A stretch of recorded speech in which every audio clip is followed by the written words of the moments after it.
तो हेलो दोस्तों, स्वागत है आपका हमारे यूट्यूब चैनल स्टडी हाइलाइटर में।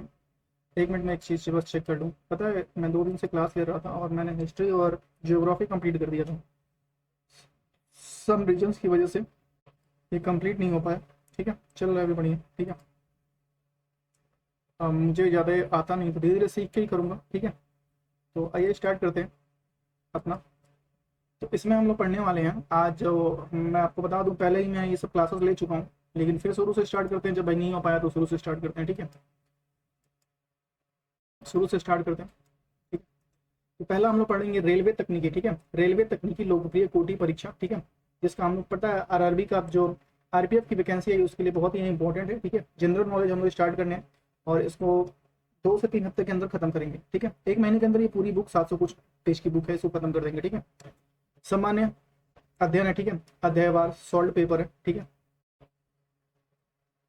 एक महीने में इसलिए बोल रहा हूँ क्योंकि कुछ दिन मुझे इधर जाना भी है अपने दवा के लिए। मेरे पैर का लिगामेंट टूटा हुआ है, तो दवा के लिए मुझे जाना भी है। ठीक है, तो मैं बता दूँ, पिछली क्लासेस में मैंने इतिहास ये सब कंप्लीट कर दिया था, लेकिन फिर से कंप्लीट कराऊंगा। जब नहीं बन पाया वीडियो तो भाई फिर से बनाऊंगा। ठीक है, तो हम लोग इसके बाद स्टार्ट करने वाले हैं ये अपना राज्य व्यवस्था। ठीक है, भारतीय संविधान राज्य व्यवस्था इंडियन पॉलिटी स्टार्ट करने वाले हैं, जो 174 से 290 पेज तक है। ठीक है, हम लोग सीधे टाइप कर देते हैं 174, एंटर कर देते हैं और भारतीय राज्य व्यवस्था यहाँ से आ जाता है और इसको हम लोग स्टार्ट करते हैं। ठीक है, भारतीय राज्य व्यवस्था पार्ट 2। ठीक है, इसके बाद हम लोग हिस्ट्री मैंने इसलिए ये करा रहा हूँ क्योंकि मैंने इसमें भारतीय राज्य व्यवस्था नहीं कराया था। अब जो चीज़ मैं करा दिया था, भले ही वीडियो ना बन पाई हो, लेकिन फिर से उसको कराऊंगा तो थोड़ा अनकंफर्टेबल लगेगा। थोड़ा सा 2-3 दिन हो जाने दीजिए, फिर से मैं वो रिपीट करूँगा। ठीक है, तो ठीक है, आइए स्टार्ट करते हैं आज की वीडियो बिना किसी देरी, बिना किसी झंझट के। ठीक है, पहला क्वेश्चन है हमारा भारतीय राज्य व्यवस्था। ठीक है, इंडियन पॉलिटी। तो इंडियन पॉलिटी में हम लोग पहला जो है पढ़ेंगे संवैधानिक विकास और विशेषता। ठीक है, कॉन्स्टिट्यूशन डेवलपमेंट एंड फीचर्स, और इसको हम लोग जूम कर लेते हैं। ठीक है, जूम करेंगे। ठीक है, बढ़िया लग रहा है अब। ठीक है, पहला क्वेश्चन है हमारा है 1925 में केंद्रीय विधानसभा का प्रथम निर्वाचित अध्यक्ष निम्नलिखित में से कौन था। 1925 में केंद्रीय विधानसभा का प्रथम निर्वाचित अध्यक्ष कौन था, ये पूछ रहा है। विट्ठल भाई पटेल थे। ठीक है, और ये आरबी एनटीपीसी 2022 में आया है। आप देखते रहिए, ये सारे क्वेश्चन आए हुए हैं। ठीक है, विट्ठल भाई पटेल एक भारतीय दार्शनिक नेता और स्वराज पार्टी के सह संस्थापक। स्वराज पार्टी के क्या थे? सह संस्थापक, और सरदार वल्लभ भाई पटेल के बड़े भाई थे विट्ठल भाई पटेल। ठीक है, विट्ठल भाई पटेल 1925 में केंद्रीय विधानसभा के अध्यक्ष चुने गए थे। ठीक है, अंगीकृत किए जाने के समय भारतीय संविधान सबसे लंबा संविधान था, जिसमें मूलतः क्या था? 395 अनुच्छेद थे। ठीक है, जिसमें मूलतः 395 अनुच्छेद थे। भारत का संविधान 26 नवंबर 1949 को भारत की संविधान सभा द्वारा प्रेरित हुआ था और इसे 26 जनवरी 1950 को लागू किया गया। भारत का संविधान विश्व के गणतांत्रिक देशों में सबसे बड़ा लिखित संविधान है। ठीक है, संविधान निर्माण के समय इसमें कुल 395 अनुच्छेद, 8 अनुसूचियां और 22 भागों में विभाजित है। ठीक है, भारतीय संविधान की एकात्मक विशेषताओं को संबंध में निम्नलिखित में से कौन सा गलत है? भारतीय संविधान की एकात्मक विशेषताओं के संबंध में इनमें से कौन सा गलत है? बताइए, इनमें से कौन सा गलत है? बताइए कौन सा गलत है? संविधान एक नम्यता ना हो, संविधान की नम्यता ना हो। देखिए, संविधान, भारतीय संविधान में नम्यता तो है और कठोरता भी है। ठीक है, दोनों भी है। देखिए, अखिल भारतीय सेवाएं है। ठीक है, प्रतिनिधित्व की असमानता है, सशक्त केंद्र है। ठीक है, भारतीय संविधान एकात्मक विशेषता अखिल भारतीय सेवाएं अनुच्छेद 312। अखिल भारतीय सेवाएं अनुच्छेद कितना है? 312 है। ठीक है, अनुच्छेद 312 प्रतिनिधित्व की असमानता राज्यसभा अनुसूची 4 में है। ठीक है, सशक्त केंद्र राज्यपालों की नियुक्ति अनुच्छेद 115, सॉरी अनुच्छेद 155। राज्यपालों की नियुक्ति किससे? अनुच्छेद 155 से। राज्यपाल सूची पर केंद्रों को कानून बनाने का अधिकार, राज्यपाल सूची पर केंद्र को कानून बनाने का अधिकार 249 में। आपातकालीन प्रावधान 352 से 360 है, आप सभी को पता होगा। भारत का संविधान ना तो लचीला है, ना ही नम्य है और ना ही कठोर है, बल्कि यह दोनों में मिला जुला रूप है। ठीक है, भारत एक किस प्रकार का सरकार है? राजतांत्रिक है, संसदीय है, तंत्रक है। बताइए कौन सा संविधान है भारत में?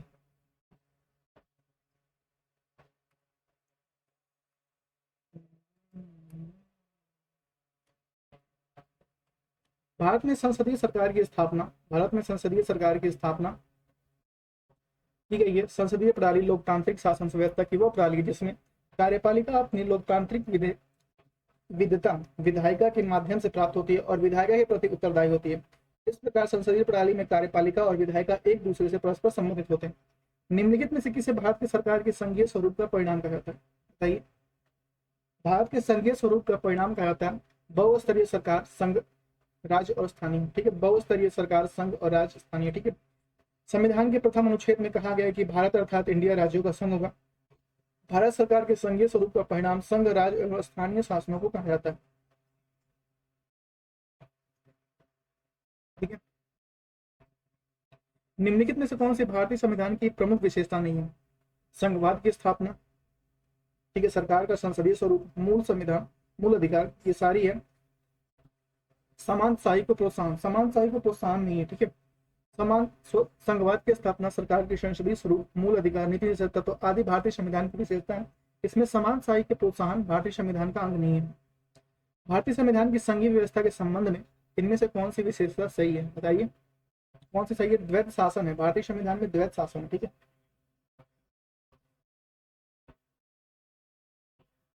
भारतीय संविधान की संघीय व्यवस्था की विशेषता, संविधान की सर्वोच्चता, संविधान द्वारा केंद्रीय सरकार और इकाइयों की सरकार में विभाजन, लिखित व कठोर संविधान, स्वतंत्र उच्चतम न्यायालय, द्विसदनीय व्यवस्थापिका, दोहरी शासन प्रणाली इत्यादि। ठीक है, ये सब क्या है? भारतीय संविधान की व्यवस्था की विशेषताएं हैं। ठीक है,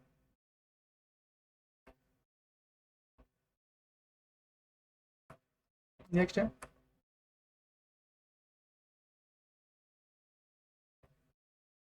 भारतीय संविधान में कितने देशों की विशेषता ली गई है? बताइए, भारतीय संविधान से कितने देशों से विशेषताएं ली गई हैं? बताइए। हमारा जो भारतीय संविधान है वो अलग अलग देशों से कुछ ना कुछ लिया गया है, मतलब उसमें कुछ ना कुछ प्रारूप जो है वो अलग अलग देशों से लिया गया है। और इसमें जो विशेषताएं ली गई हैं 10 देशों से ली गई हैं। और वो 10 देश कौन कौन से?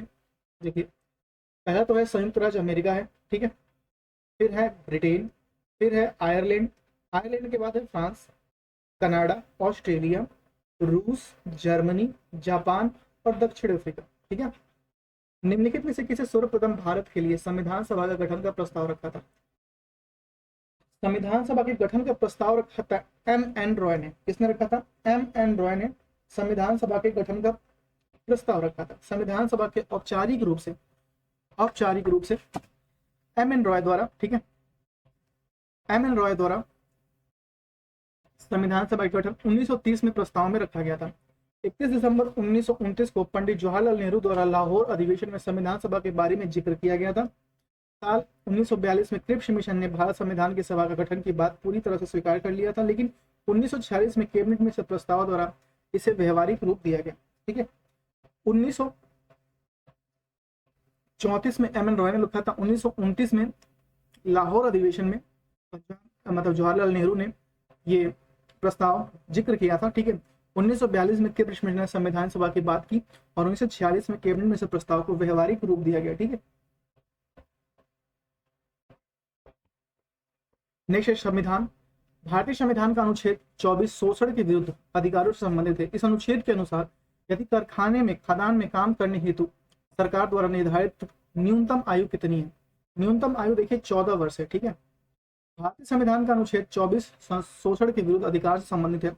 इस अनुच्छेद के अनुसार यदि कारखाने में या खदान में काम करने हेतु सरकार द्वारा निर्धारित न्यूनतम आयु 14 वर्ष है, हालांकि किसी नुकसान ना पहुंचने वाले अथवा गैर जोखिम युक्त में नियोजन का प्रतिबंध नहीं रखता। बाल श्रम विशेषता विनियम अधिनियम 1946 द्वारा इस दिशा में सर्वाधिक महत्वपूर्ण कानून। ठीक है,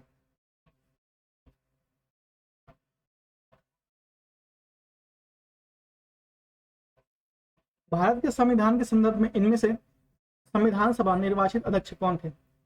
जवाहरलाल नेहरू थे। ठीक है, कौन थे? जवाहरलाल नेहरू थे। भारत के संविधान के संदर्भ में डॉक्टर राजेंद्र प्रसाद संविधान सभा में निर्वाचित अध्यक्ष थे। डॉक्टर राजेंद्र प्रसाद को 11 दिसंबर 1946 को संविधान सभा का अस्थायी अध्यक्ष निर्वाचित किया गया था। सच्चिदानंद सिन्हा को संविधान सभा का अस्थायी अध्यक्ष 9 दिसंबर 1946 को चुना गया था। मसौदा समिति के अध्यक्ष कौन थे जिसके पास संविधान का मसौदा तैयार करने का कार्य किया गया था? मसौदा मतलब प्रारूप तैयार करने का कार्य दिया गया था।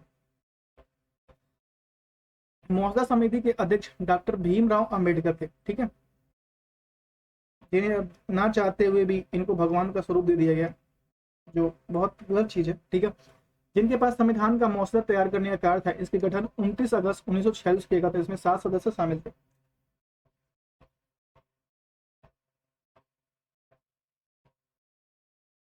राजनीतिक व्यवस्था का कौन सी विधा अलग राज्यों या अन्य विधाओं को एक व्यापक राजनीतिक प्रणाली के भीतर इस तरह एकजुट करती है कि प्रत्येक को अपनी अखंडता बनाए रखने की प्रावधान मिलता है?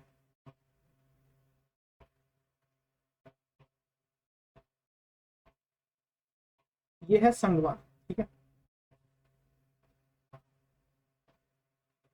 देश के शासन चलाने के लिए व्यक्तियों को विभाजन का सिद्धांत संघवाद कहलाता है।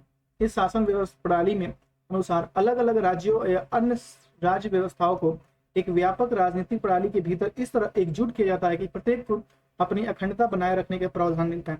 संघवाद संवैधानिक तौर पर शक्ति को साझा करता है। संघवाद संवैधानिक तौर पर शक्ति को साझा करता है। ठीक है, निम्नलिखित में से भारतीय संविधान का कौन सा अनुच्छेद कार्यपालिका का न्यायपालिका से पृथक्करण से संबंधित है? मतलब कार्यपालिका का न्यायपालिका से पृथक्करण मतलब अलग से संबंधित है, वो है 50। ठीक है, भारतीय संविधान के कार्यपालिका न्यायपालिका के पृथक्करण का प्रावधान रखा गया। भारत में एकीकृत तथा स्वतंत्र न्यायपालिका को अपनाया गया। ज्ञात है कि संविधान के भाग 4 अनुच्छेद 36 से 51 में नीति निर्देशक तत्वों के अध्याय के अंतर्गत अनुच्छेद 50 इसका विवरण है। ठीक है, अनुच्छेद 51 अंतर्राष्ट्रीय शांति व सुरक्षा का अभिवृद्धि। ठीक है, अनुच्छेद 52 भारत का एक राष्ट्रपति होगा। अनुच्छेद 50 संघ की कार्यपालिका शक्ति राष्ट्रपति में निहित होगी। सॉरी, अनुच्छेद 53 क्या है? संघ की कार्यपालिका शक्ति राष्ट्रपति में निर्मित होगी। ठीक है,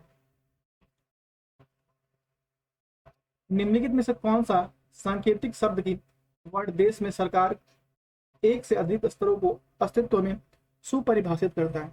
एक से अधिक स्तरों के अस्तित्व को सुपरिभाषित करता है और वो है संघवाद। ठीक है, संघवाद शब्द की उत्पत्ति लैटिन शब्द फोएड से हुई है, जिसका अर्थ समझौता है। ठीक है, फोएड अर्थात समझौता है। संघवाद दो तरह की सरकारों के मध्य सत्ता साझा करने का एक संबंधित शक्ति के नियंत्रण हेतु एक समझौता है। ठीक है, भारत के लिए संघवाद केंद्रीय और राज्य सरकारों के बीच अधिकारों का वितरण है। भारतीय संविधान की कौन सी व्यवस्था राज्य स्तर पर केंद्र और सरकारों के अस्तित्व को संदर्भित करती है?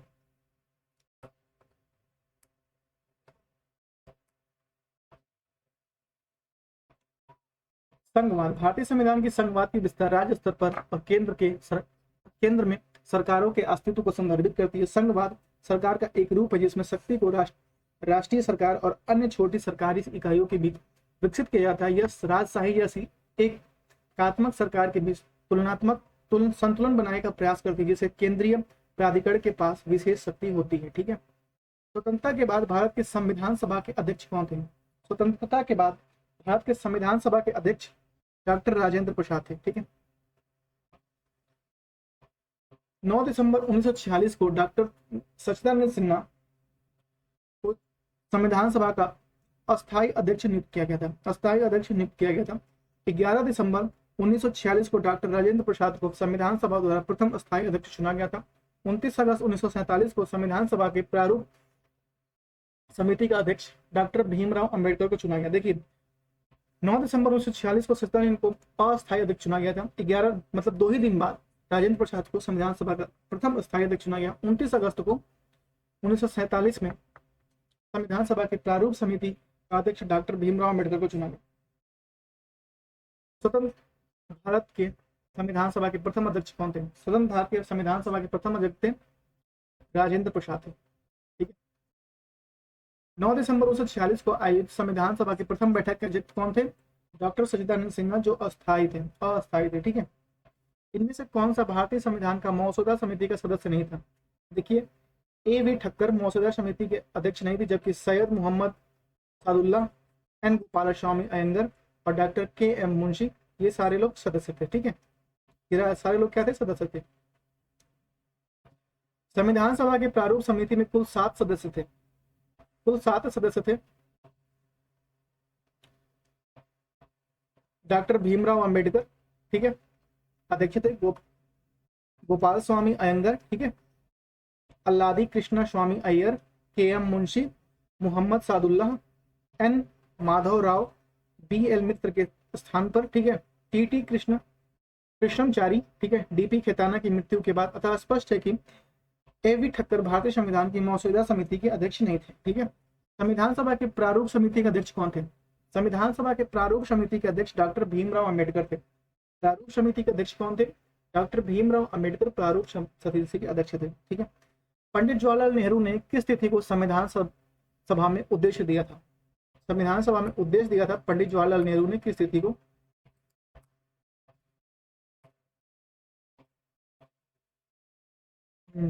कैबिनेट मिशन में स्तुतियों के आधार पर भारतीय संविधान का निर्माण करने वाली संविधान सभा का गठन जुलाई 1946 में किया गया था। 11 दिसंबर 1946 को डॉक्टर राजेंद्र प्रसाद संविधान सभा के स्थायी अध्यक्ष निर्वाचित हुए थे। 13 दिसंबर 1946 को जवाहरलाल नेहरू द्वारा संविधान सभा में पेश किए गए उद्देश्य प्रस्ताव के साथ कार्यवाही प्रारंभ हुई, ठीक है।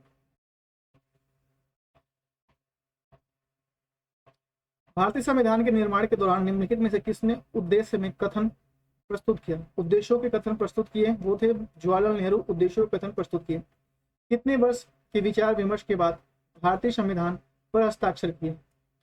ये 3 वर्ष, ठीक है। 2 वर्ष 11 माह 18 दिन, लगभग 3 वर्ष के विचार विमर्श के बाद भारतीय संविधान पर हस्ताक्षर किया गया, ठीक है। संविधान निर्माण के प्रारूप समिति 29 अगस्त 1947 को, जिसमें भीमराव अंबेडकर अध्यक्ष सहित कुल 7 सदस्य थे। भारतीय स्वतंत्र भारत के प्रथम विदेश मंत्री कौन थे? प्रथम विदेश मंत्री जवाहरलाल नेहरू थे, ठीक है। स्वतंत्र भारत के प्रथम विदेश मंत्री जवाहरलाल नेहरू थे। वल्लभ देव सिंह स्वतंत्र भारत के प्रथम रक्षा मंत्री थे। वल्लभ देव सिंह स्वतंत्र भारत के प्रथम रक्षा मंत्री थे, ठीक है। वीवी गिरी भारत के तीसरे उपराष्ट्रपति और चौथे राष्ट्रपति थे, ठीक है, वीवी गिरी।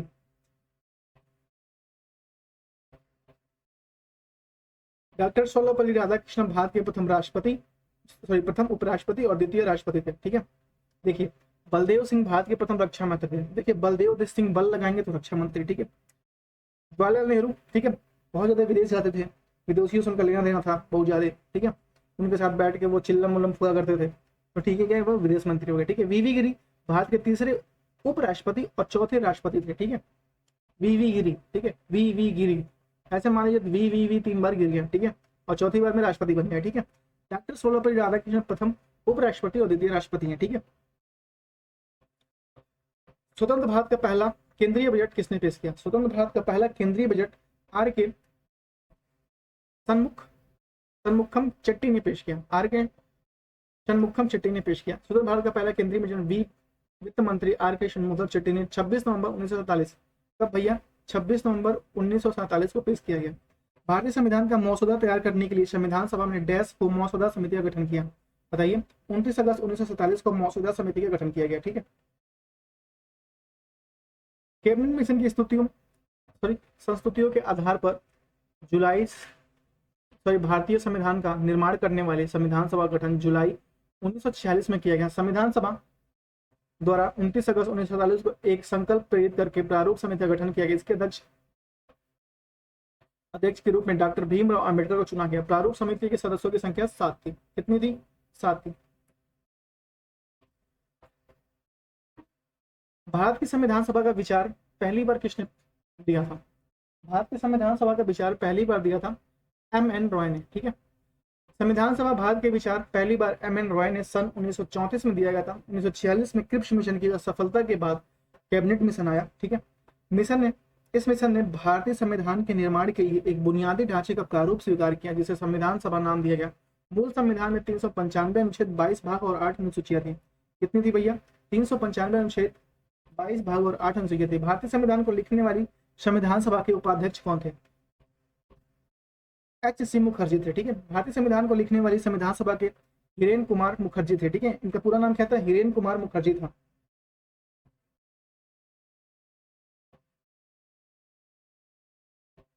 ठीक है।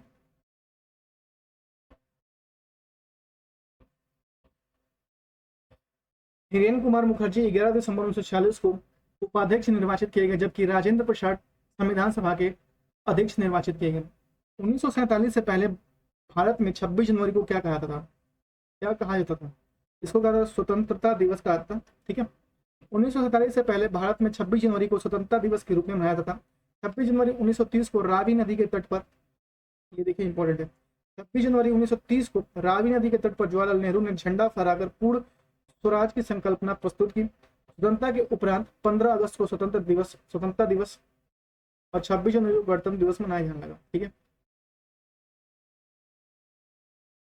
भारतीय संविधान के जनक के रूप में किसे जाना जाता है? भीमराव अंबेडकर को भारतीय संविधान के जनक के रूप में जाना जाता है। ठीक है, भीमराव अंबेडकर को भारतीय संविधान के जनक के रूप में जाना जाता है। भीमराव अंबेडकर कानूनी विशेषता, विभिन्न देशों के संविधान का ज्ञान, संविधान का निर्माण बहुत मददगार साबित हुआ। वह भारतीय सभा के मसौदा समिति के अध्यक्ष बने और भारतीय संविधान को तैयार करने में महत्वपूर्ण भूमिका निभाई। ठीक है, भारत के सांप्रदायिक चुनाव प्रणाली सबसे पहले डैश द्वारा शुरू हुई। देखिए, मार्लो मिंटो रिफॉर्म्स द्वारा 1909 में, ठीक है, 1909 में ये शुरू किया गया। ठीक है, 1909 के अधिनियम में मार्लो मिंटो सुधार उस लॉर्ड माले इंग्लैंड में भारत के राज्य सचिव और लॉर्ड मिंटो भारत में वायस राय थे नाम से जाना था। इस अधिनियम ने पृथक निर्वाचन के आधार पर मुस्लिमों के लिए सांप्रदायिक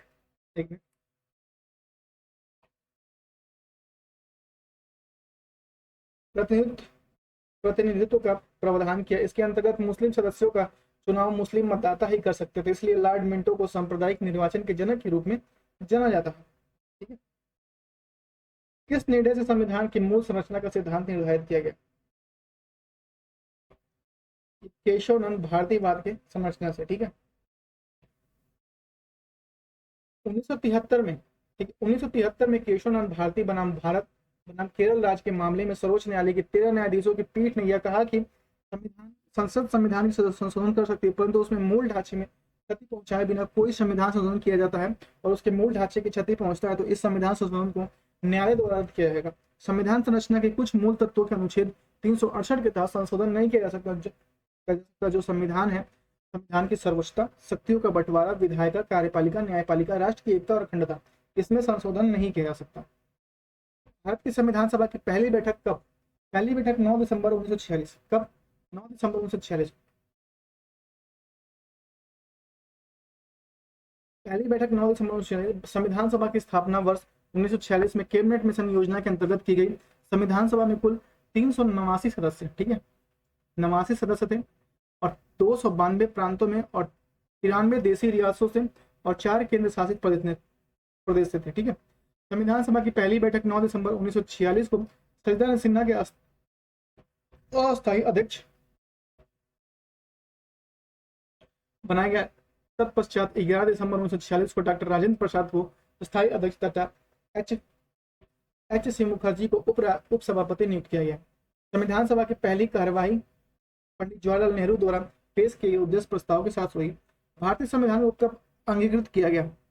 भारतीय संविधान को 26 नवंबर 1949 को अंगीकृत किया गया। कब किया गया? 26 नवंबर 1949 को किया गया। संविधान सभा द्वारा भारतीय संविधान को 26 नवंबर 1949 को अंगीकृत किया गया। संपूर्ण संविधान के निर्माण में 2 वर्ष 11 माह 18 दिन लगे थे। इस कार्य का लगभग 64 लाख रुपए व्यय हुए थे। कितने लाख? 64 लाख रुपए व्यय हुए थे और संविधान के प्रारूप पर 114 दिन तक चर्चा चला था। मूल रूप से संविधान में 395 अनुच्छेद, 22 भाग और 8 अनुसूचियां हैं। संविधान की स्वीकृति के बाद संविधान के कुछ अनुच्छेद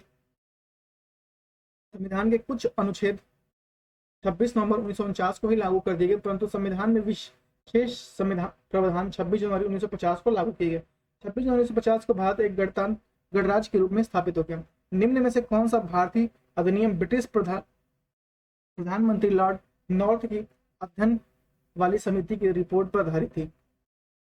देखते हैं कौन सी रिपोर्ट पर आधारित थी भैया।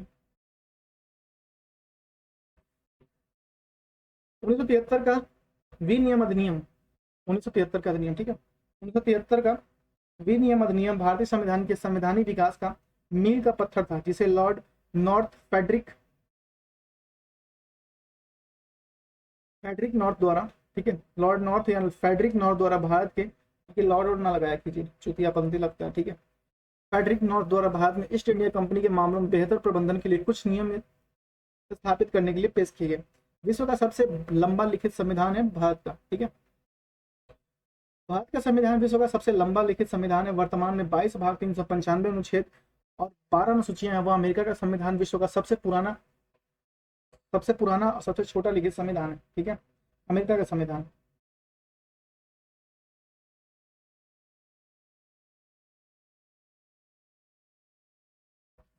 भारत का संविधान विश्व का सबसे लंबा लिखित संविधान है। वर्तमान में 22 भाग 395, ये तो हमने पढ़े। संविधान में अन्य देशों से उधार लेने की विशेषताओं का आलोचना करते हुए किसने कहा था कि संविधान के मौलिक विचारों के संदर्भ में किसी को कोई भी विशेष अधिकार नहीं है? डॉक्टर भीमराव अंबेडकर।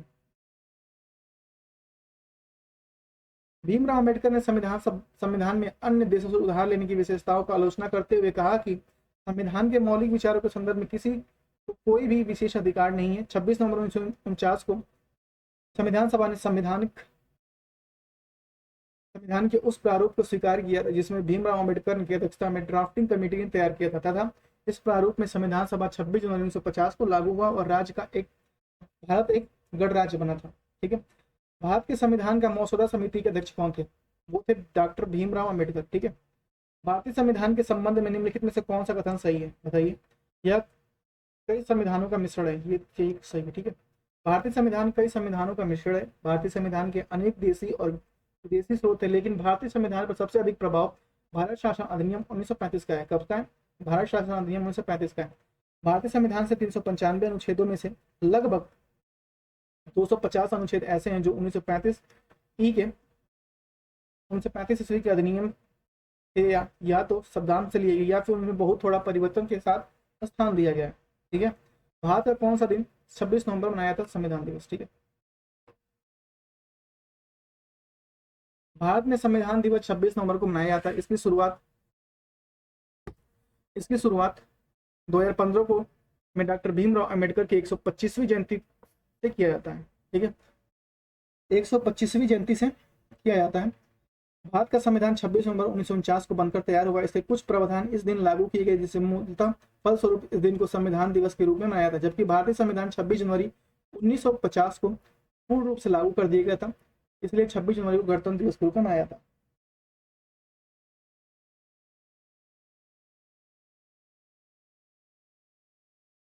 डैश को संविधान सभा द्वारा भारतीय संविधान को अंगीकृत अधिनियम द्वारा किया गया था, बताइए?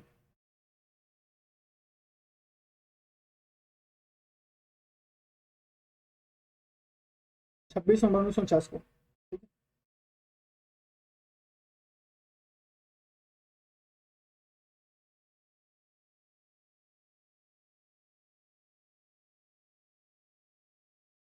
भारतीय संविधान के प्रावधान में संविधान को अपनाने की तिथि दी गई, जिसमें कहा गया है कि इस संविधान सभा के आज तारीख 26 नवंबर 1949 को एकत्र द्वारा संविधान के अंगीकृत अधिनियम और एक्ट समर्पित करते हैं।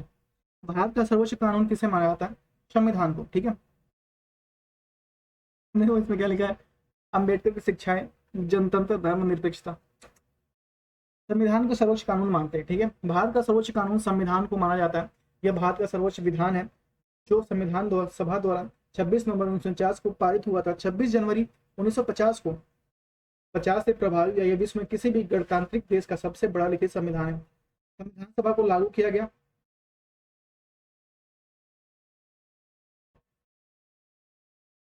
26 जनवरी 1950 को। देखिए इसमें कैसा क्वेश्चन दिया हुआ भाई। देखिए ये आरपीएफ कांस्टेबल 18/2/2019 के शिफ्ट में आया है। आरपीएफ कांस्टेबल एसआई में आया हुआ है, ठीक है। आरआरबी एनटीपीसी में आया, आरआरबी एनटीपीसी तो नहीं, आरएनटीपीसी तो नहीं, शिफ्ट में नीचे अभी एक अभिकथन है और कारण दिया गया। अभिकथन सब भारतीय संविधान 26 जनवरी 1950 को लागू हुआ। कारण 26 जनवरी गणतंत्र दिवस के रूप में मनाया था। देखिए ए और आर दोनों सही है, आर ए की उचित व्याख्या नहीं है, ठीक है। भारतीय संविधान 26 जनवरी 1950 को लागू हुआ, सत्य है। 26 जनवरी को गणतंत्र दिवस के रूप में मनाया जाता है, सत्य है, परंतु कारण अभिकथन की उचित व्याख्या नहीं है। संविधान सभा के डैश 1946 के अंतर्गत भारतीय संविधान के निर्माण हुए, कैबिनेट मिशन के प्लान के तहत निर्माण हुआ, ठीक है। द्वितीय विश्व युद्ध के बाद ब्रिटिश प्रधानमंत्री क्लीमेट एटली ने भारत की स्वतंत्रता प्रदान करने के उद्देश्य से कैबिनेट मंत्री को 3 सदस्यीय समिति, जिसके सदस्य स्ट्रेफोर्ड गिब्स, लॉर्ड नहीं है भैया, पैंथिक लॉरेंस और एवी अलेक्जेंडर थे। कैबिनेट मिशन कहा जाता है। 24 मार्च 1946 को कैबिनेट मिशन दिल्ली पहुंचा। मिशन ने भारत के तत्काल एक अंतरिम सरकार की स्थापना तथा संविधान सभा के गठन और संविधान निर्माण हेतु एक योजना प्रस्तुत की, जिसमें भारतीय संविधान का निर्माण हुआ। ठीक है, भारत की संविधान सभा की प्रथम बैठक अध्यक्ष किसने की, अध्यक्षता किसने की? इसने की सच्चिदानंद सिन्हा ने की। ठीक है, भारत की संविधान सभा की प्रथम बैठक की अध्यक्षता डॉक्टर सच्चिदानंद सिन्हा ने की। 9 दिसंबर 1946 को संविधान सभा की प्रथम बैठक नई दिल्ली काउंसिल चैम्बर के पुस्तकालय भवन में हुई। सभा ने सबसे बुजुर्ग सदस्य डॉक्टर सच्चिदानंद सिन्हा को सभा का अस्थायी सदस्य चुना गया। ठीक है, संविधान सभा के पहले सत्र का आयोजन कब हुआ? संविधान सभा के पहले सत्र का आयोजन 1946 में हुआ। कब हुआ? 1946 में हुआ। ठीक है, ऑप्शन नंबर बी। संविधान सभा का गठन कैबिनेट मिशन की सिफारिश पर 1946 में गई। संविधान सभा की पहली बैठक 9 दिसंबर 1946 को हुई, जिसमें सच्चिदानंद सिन्हा को अस्थायी अध्यक्ष चुना गया। 11 दिसंबर 1946 को संविधान सभा की दूसरी बैठक हुई, जिसमें डॉक्टर राजेंद्र प्रसाद को स्थायी अध्यक्ष चुना गया। भारतीय संविधान बनने में 2 वर्ष 11 माह 18 दिन का समय लगा था।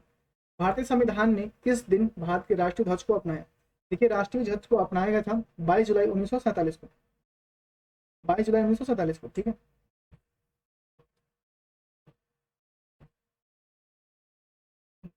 संविधान सभा ने राष्ट्रीय ध्वज प्रारूप 22 जुलाई 1947 को अपनाया। ठीक है, राष्ट्रीय ध्वज में 3 रंग की 36 पट्टियां, सबसे ऊपर केसरिया, बीच में सफेद, नीचे गहरे और रंग की पट्टी। ध्वज की लंबाई चौड़ाई का अनुपात 3:2 है। ठीक है, सफेद पट्टी के मध्य में गहरे नीले रंग का चक्र है, जिसमें से 24 तीलियां हैं।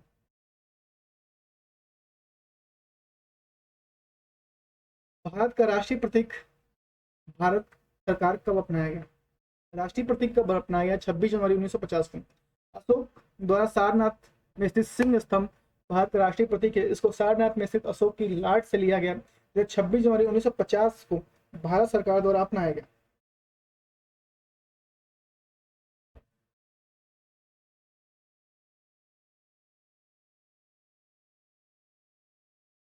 छब्बीस जनवरी 1950 को भारत सरकार द्वारा अपनाया गया। मूल रूप से इसमें 4 शेर हैं, जो चारों दिशाओं की ओर मुंह करके खड़े हैं।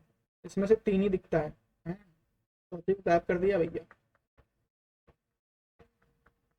बैठे इनके नीचे एक गोला अर्धकार, जिसमें एक हाथी, देखो भैया, एक हाथी घोड़ा पालकी। ठीक है, एक घोड़ा, एक सांड और एक सिंह है। ये 4 जानवर है। इसमें क्वेश्चन देता है कि संविधान में कि जो स्तंभ है उसमें 4 जानवर हैं, उनमें से एक कौन सा नहीं है? तो उसमें देगा हाथी, घोड़ा, सांड, एक कुछ भी दे सकता है यार, गाय दे देगा, बैल दे देगा। अच्छा, बैल और सांड में आपको फर्क पता है? सांड जो है वो खुले छोड़े जाते हैं, बैल पाले जाते हैं जिनको काम करने के लिए। ठीक है, सिंह स्तंभ के आधार पर सत्यमेव जयते देवनागरी लिपि में अंकित किया। सत्यमेव जयते को मुंडकोपनिषद से लिया गया है। ठीक है, कहाँ से लिया गया है? मुंडकोपनिषद से लिया गया है।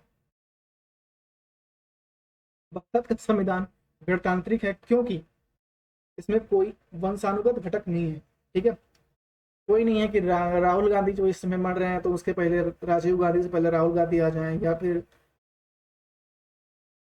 प्रधानमंत्री कोई पुत्र हो, या भी तो नहीं है, लेकिन कोई पुत्र निकल जाए या कोई उसमें दावा ठोक दिया जिनका ये पुत्र है तो वो सदस्य हो गया। ऐसा कुछ नहीं है, वंशानुगत नहीं है। आपको चुनाव लड़ना पड़ेगा, जीतना पड़ेगा, आपको बहुत सारे विधायक है। ठीक है, भारत का संविधान गणतांत्रिक है क्योंकि इसमें कोई वंशानुगत घटक नहीं है। भारत के राष्ट्राध्यक्षों का चुनाव होता है। ठीक है, भारत एक गणतंत्र है। गणतंत्र का मतलब क्या है बताइए? गणतंत्र का मतलब क्या है? राज्य का प्रमुख उसके लोगों द्वारा परोक्ष रूप से चुना जाता है। राज्य का जो प्रमुख होता है उसके लोगों द्वारा उसको चुना जाता है। ठीक है, भारत एक गणतांत्रिक देश है।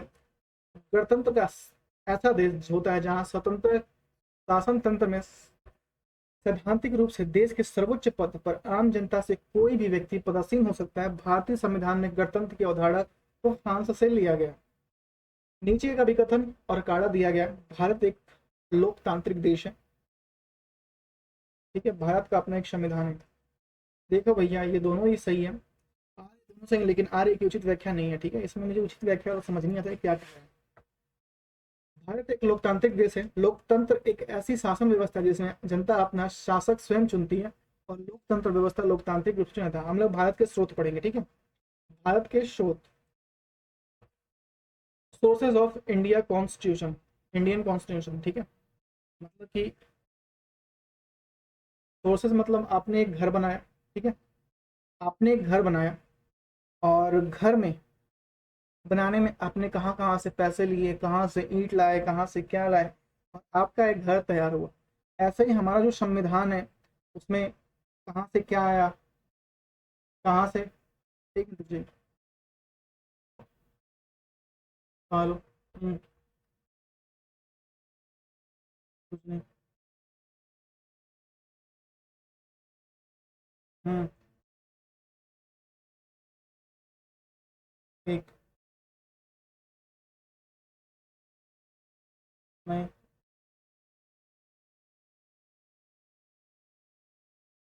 मैं रुक के बोलना चाहिए।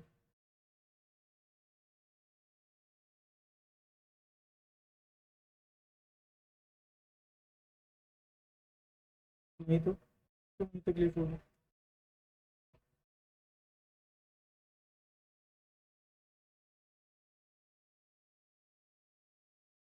भैया गए।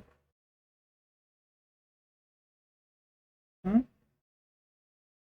भैया गए। कब गए।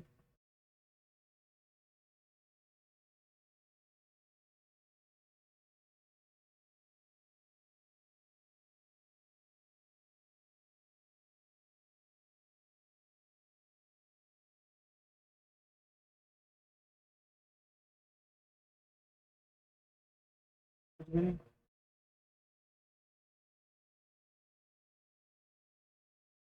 कुछ भी नहीं है आज। पता नहीं।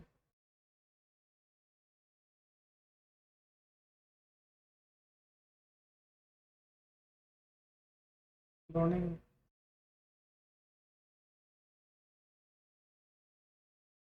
पता नहीं, बात नहीं।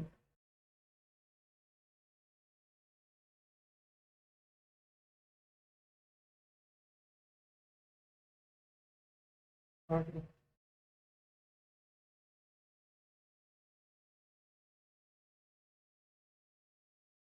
अब हाट को जाऊंगा तो पता चलेगा।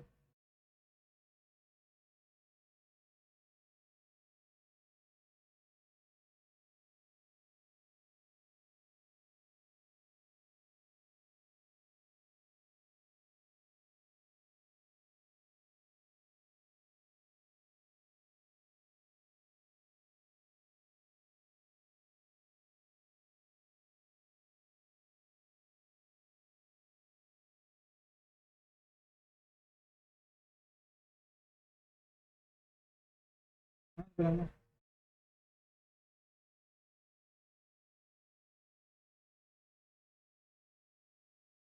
हाथ मिलाना। हाथ मिलाना।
ठीक है,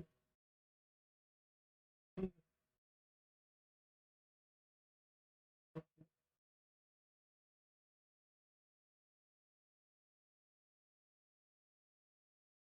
है। सॉरी, एक फोन आ गया था। हाँ, तो हम क्या करते हैं, भारत संविधान के स्रोत पढ़े थे, ठीक है। सोर्सेज ऑफ इंडियन कॉन्स्टिट्यूशन, ठीक है। भारतीय संविधान के राज के नीति सिद्धांतों को कहाँ से लिया गया? आयरलैंड से लिया गया है, ठीक है। भाग 4 में अनुच्छेद 36 से 51 तक राजनीति नीति निर्देशक सिद्धांतों को तत्व का उल्लेख है, जिसका उद्देश्य भारत को एक कल्याणकारी कल्याणकारी राज्य के रूप में स्थापित करना है। इसे आयरलैंड के संविधान से लिया गया है, ठीक है। Understand? भारत के संविधान में मूल कर्तव्यों को डैश के संविधान में उल्लेखनीय नागरिक कर्तव्यों के उद्धार के लिए कहा जाता है, बताइए। यूएसएसआर मूल कर्तव्य नागरिक कर्तव्यों के उद्धार के लिए कहा जाता है। भारत के संविधान में मूल कर्तव्यों, पूर्व सोवियत संघ, ठीक है, यूएसएसआर के संविधान से उल्लेखनीय नागरिक कर्तव्यों के उद्धार से लिया गया। भारत के संविधान में मूल कर्तव्यों का उल्लेखनीय भाग भाग 4 के ए में कम है, ठीक है, 4(1) ए में किया गया, जिसकी संख्या 11 है। 11वां मूल कर्तव्य 86वें, ये इंपॉर्टेंट रखिए, 86वें संविधान संशोधन अधिनियम 2002 के माध्यम से जोड़ा गया। भारतीय संविधान में शामिल मौलिक कर्तव्यों को संबंधित खंड डैश से अंगीकृत किया गया है। देखिए, मौलिक कर्तव्य जो है यूएसएसआर से लिए गए हैं, ठीक है। देखिए, इंग्लैंड से क्या लिया गया है? इंग्लैंड से हम लोग लिए हैं संसदात्मक शासन प्रणाली, ठीक है, संसदात्मक शासन प्रणाली, एकल नागरिकता लिए हैं, यूएसएसआर से मौलिक कर्तव्य लिए हैं, ठीक है। जर्मनी से आपातकाल के दौरान राष्ट्रपति के मौलिक अधिकार संबंधी शक्तियां ली हैं। यूएसए से मौलिक अधिकार, संविधान की सर्वोच्चता, न्यायपालिका की स्वतंत्रता, ठीक है, और वित्तीय आपातकाल लिए हैं, ठीक है। भारत के संविधान में अर्धसंघीय शासन प्रणाली की विशेषता किस देश के संविधान से ली गई है? अर्धसंघीय शासन प्रणाली की व्यवस्था किस देश के संविधान से ली गई है? ये है कनाडा से, ठीक है। कहाँ से लिया गया? अर्धसंघीय शासन प्रणाली की व्यवस्था कनाडा से ली गई है, ठीक है।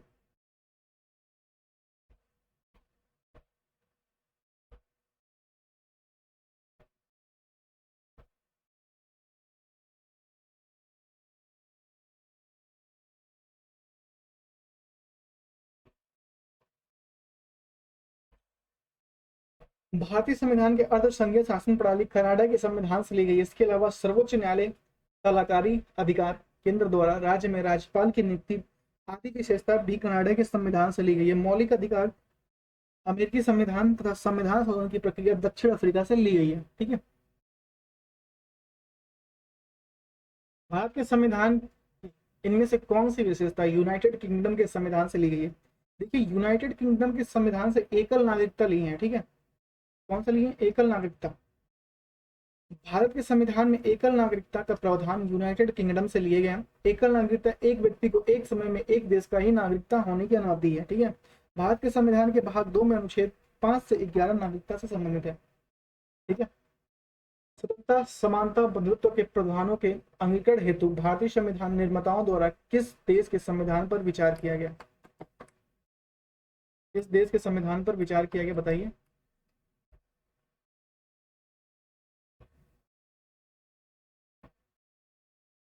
ये किया गया फ्रांस के संविधान पर, ठीक है, फ्रांस के संविधान पर। भारतीय संविधान के प्रस्तावना में संविधान समानता, बंधुत्व के उच्च आदर्श का सिद्धांत फ्रांस के संविधान से लिया गया। ज्ञात है कि भारतीय संविधान में इन तीनों को लोकतंत्र की आमतौर पर परिभाषित किया गया। इसके बिना किसी स्वतंत्रता की कल्पना नहीं की जा सकती, ठीक है। भारतीय संविधान में शामिल स्वतंत्रता, समानता और बंधुत्व के सिद्धांत किस देश के संविधान से लिया गया? देखिए, अभी हम लोग पढ़े हैं, फ्रांस के संविधान से लिया गया, ठीक है, फ्रांस के संविधान से लिया गया। भारतीय संविधान में शामिल स्वतंत्रता, समानता, बंधुत्व के सिद्धांत को फ्रांस के संविधान से लिया गया है। इन तीनों शब्दों को सर्वप्रथम प्रयोग फ्रांस के क्रांति में किया गया। स्वतंत्रता, समानता और बंधुत्व। बंधुत्व मतलब कि भाईचारा यार। कुछ कुछ वर्ड ऐसे है ना जो तेजी बोलने में या नहीं बोलने में निकलते हैं, ठीक है। नेक्स्ट है, भारतीय संविधान में शामिल समानता हो गया है। आयरलैंड, देखिए आयरलैंड से हम लोग क्या लिए हैं? आयरलैंड से लिए हैं नीति निर्देशक सिद्धांत राष्ट्रपति के निर्वाचन मंडल की व्यवस्था आयरलैंड से लिए है। ठीक है,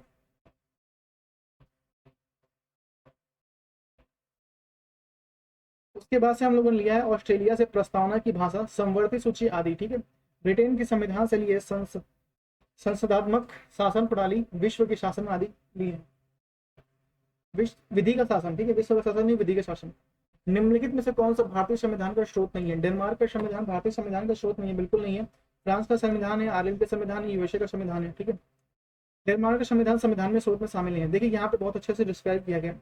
यूएसए से हम लोग लिए हैं मूल अधिकार, यूएसए से मूल अधिकार। ठीक है, मूल अधिकार और मौलिक कर्तव्य में ध्यान रखिएगा, मूल अधिकार तो हम लोगों ने यूएसए से लिया है और मौलिक कर्तव्य यूएसएसआर मतलब सोवियत संघ रूस से लिए हैं। ठीक है, राष्ट्रपति पर महाभियोग यूएसए से लिए हैं, राष्ट्रपति पर महाभियोग लगाया कि राष्ट्रपति को ये हटाना है, यूएसए से लिए हैं। स्वतंत्र एवं निष्पक्ष न्यायपालिका, न्यायिक पूर्वावलोकन के सिद्धांत, पूर्णावलोकन का सिद्धांत यूएसए से लिए। फ्रांस से हम लोग गणतंत्रात्मक शासन प्रणाली। ठीक है, आयरलैंड के संविधान से लिए राज्य के नीति तत्व। ठीक है, राष्ट्रपति का निर्वाचन मंडल आयरलैंड के संविधान से लिए, राज्यसभा के 12 सदस्यों का मनोनयन आयरलैंड के संविधान से लिए हैं। ठीक है, ब्रिटेन के संविधान से लिए संसद शासन पद्धति, लोकसभा के प्रति मंत्रिमंडल का सामूहिक उत्तरदायित्व, विधि का शासन, एकल नागरिकता। ठीक है, भारत के राज्यसभा सदस्यों के अप्रत्यक्ष चुनाव के संवैधानिक प्रावधान किस देश से अपनाया गया है? ये दक्षिण अफ्रीका से अपनाया गया। ठीक है, भारतीय संविधान निर्माताओं ने विश्व में विभिन्न देशों के संविधान से अच्छी तरह से भारतीय परिस्थितियों को अनुकूल विशेषताओं को समाहित किया गया, जैसे मूल अधिकार संयुक्त राज्य अमेरिका, इस संघीय ढांचा कनाडा से, नीति तो आयरलैंड से, संस्थात्मक ढांचा ब्रिटिश संविधान से लिया गया है तथा राज्यसभा सदस्यों में अप्रत्यक्ष निर्वाचित व्यवस्था दक्षिण अफ्रीका के संविधान से ली गई है। ठीक है, भारतीय संविधान का कौन सा अंग जर्मनी के संविधान से प्रेरित है? देखिए जर्मनी के संविधान से हम लोग नहीं है आपातकाल। ठीक है, मौलिक अधिकारों का निलंबन। ठीक है, आपातकाल के दौरान मौलिक अधिकारों का जो निलंबन हो जाता है वो जर्मनी के संविधान से लिए हैं। आपातकाल के समय मूल अधिकारों का स्थगन तथा प्रावधान जर्मनी के वीमर संविधान से, कौन से, कभी जर्मनी का आ जाएगा, वीमर संविधान से लिया गया है। अनुच्छेद 358 तथा 59 आपातकाल में मूल अधिकारों पर पड़ने वाले प्रभाव को वर्णन करते हैं। अनुच्छेद 358 अनुच्छेद 19 द्वारा दिए गए मूल अधिकारों का निलंबन से है। ठीक है,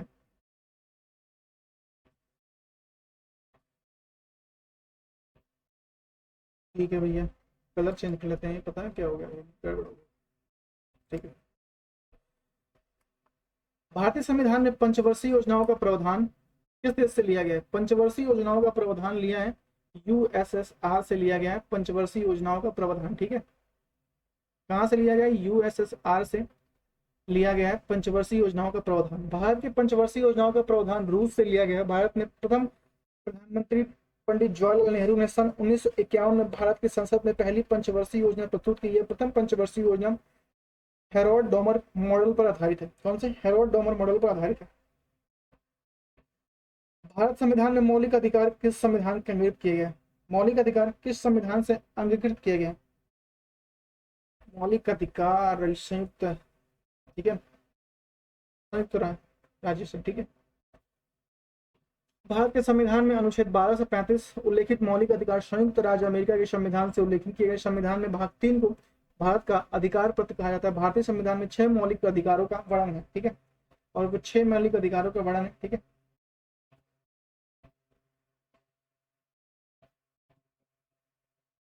पहला है ब्रिटेन। ब्रिटेन से हम लोग संसदीय शासन पद्धति। ठीक है, विधि का शासन, एकल नागरिकता ब्रिटेन से है। ठीक है, ब्रिटेन से संसदीय शासन पद्धति, विधि का शासन, एकल नागरिकता है। ठीक है, आयरलैंड से लिए हैं, आयरलैंड से राज्यसभा में 12 सदस्यों का मनोनयन, राष्ट्र के नीति तत्व और राष्ट्रपति का निर्वाचन मंडल आयरलैंड से लिए हैं। ठीक है, संयुक्त राज्य अमेरिका से लिया गया है मूल अधिकार, उद्देश्य का विचार, स्वतंत्र या निरपेक्ष। एक मिनट, कहाँ गया, गड़बड़ होगा क्या?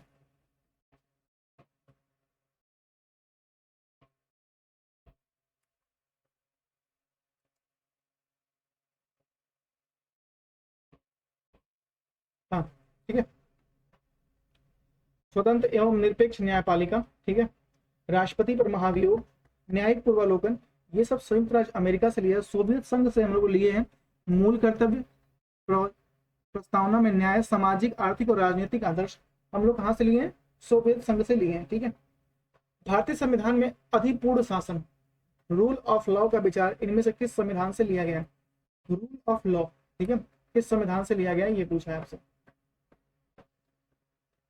भारतीय संविधान में रूल ऑफ लॉ ब्रिटिश संविधान से लिया गया है, ठीक है, ब्रिटिश संविधान से लिया गया। यह सिद्धांत कानून के समक्ष सभी लोगों को समानता प्रदान करता है। भारतीय संविधान में मजबूत केंद्र के साथ संघ की अवधारणा कहां से ली है? मजबूत केंद्र के साथ संघ की अवधारणा लिया गया है कनाडा से, ठीक है। कनाडा का संविधान सशक्त केंद्र के साथ संघीय व्यवस्था, ठीक है, कनाडा का संविधान सशक्त केंद्र के साथ संघीय व्यवस्था, अवशिष्ट शक्तियों का केंद्र में,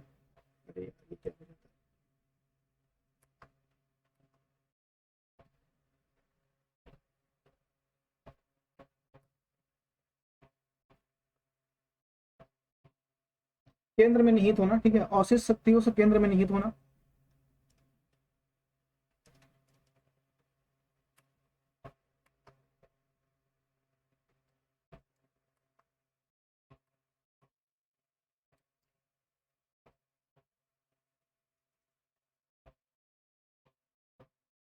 फिर भी ना मेरा लैपटॉप ही हैंग करने लगा।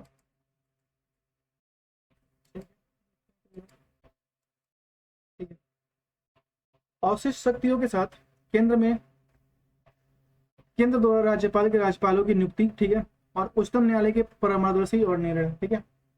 भारतीय संविधान में first past the post, past the post सर्वप्रथम मत प्राप्त व्यक्ति की विजय और प्रस्तावना किस देश के संविधान संगृहित किया गया? ब्रिटेन से, ठीक है।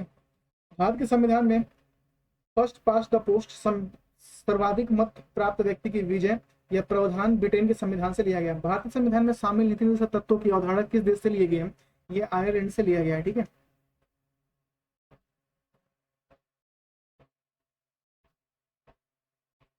कनाडा, देखिए कनाडा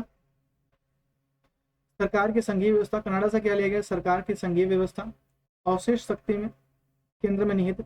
यूएसए से लिया गया मूल अधिकार, न्यायिक पूर्वावलोकन, सर्वोच्च न्यायालय, राष्ट्रपति पर महाभियोग प्रक्रिया, उपराष्ट्रपति का पद, ये सब यूएसए से लिया गया। आयरलैंड से लिए नीति सिद्धांत, राष्ट्रपति के निर्वाचन मंडल की व्यवस्था आयरलैंड से लिए। ग्रेट ब्रिटेन से लिए हम लोग संसदीय व्यवस्था, एकल नागरिकता, मंत्रिमंडलीय प्रणाली, विधि का शासन लिए हैं हम लोग ग्रेट ब्रिटेन से, ठीक है। भारतीय संविधान में शामिल विधि शासन की कल्पना किस देश के संविधान से ली गई है? विधि शासन की कल्पना ब्रिटेन यानी यूके से लिए गए, ठीक है। यूएसए से हम लोग लिए हैं, देखिए कितनी बार पढ़ लिए, यूएसए से लिए हैं। यूएसए से लिए मौलिक अधिकार, संविधान की सर्वोच्चता, न्यायिक पूर्वावलोकन, राष्ट्रपति का निर्वाचन एवं महाभियोग की प्रक्रिया, ठीक है। यूके से लिए संसदीय शासन व्यवस्था, ठीक है, यूके से लिए संसदीय शासन व्यवस्था, संसदीय विशेषाधिकार, विधि का शासन, एकल नागरिकता आदि, ठीक है। यूएसएसआर से लिए मौलिक कर्तव्य, जर्मनी से लिए आपातकाल के समय मौलिक अधिकारों का निलंबन, ठीक है।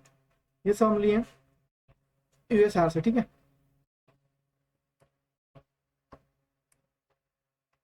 अब आप कहेंगे कि साला पूरा रंग ही दिया है ना। देखिए भारत के संविधान में संसदीय प्रकार की अवधारणा किस देश में गृहित की गई है? किस देश से गृहित की गई है, मतलब ली गई है, ठीक है। ये ली गई है इंग्लैंड से, ठीक है। भारत का संविधान विश्व के किसी भी गणतांत्रिक देश के सबसे लंबा लिखित संविधान है। भारतीय संविधान में विभिन्न देशों से संवैधानिक तत्वों को लिया गया, जैसे संसदीय सरकार की अवधारणा इंग्लैंड से, प्रस्तावना अमेरिका से तथा राष्ट्रनीति तत्व आयरलैंड से। भारत के संविधान में भाईचारे की भावना किस देश से ली गई है?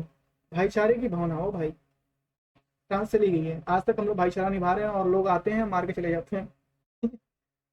भारत की प्रस्तावना में उल्लिखित स्वतंत्रता, समानता, बहुत्व, भाईचारा विचार फ्रांसीसी क्रांति से प्रेरित, जबकि प्रस्तावना का विचार अमेरिका तक, प्रस्तावना की भाषा ऑस्ट्रेलिया संविधान से ली गई है, ठीक है।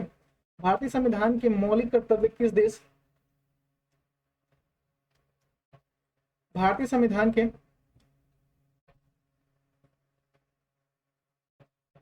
मौलिक कर्तव्य किस देश के संविधान से लिए गए? मौलिक कर्तव्य देखिए सोवियत संघ से लिए गए, ठीक है।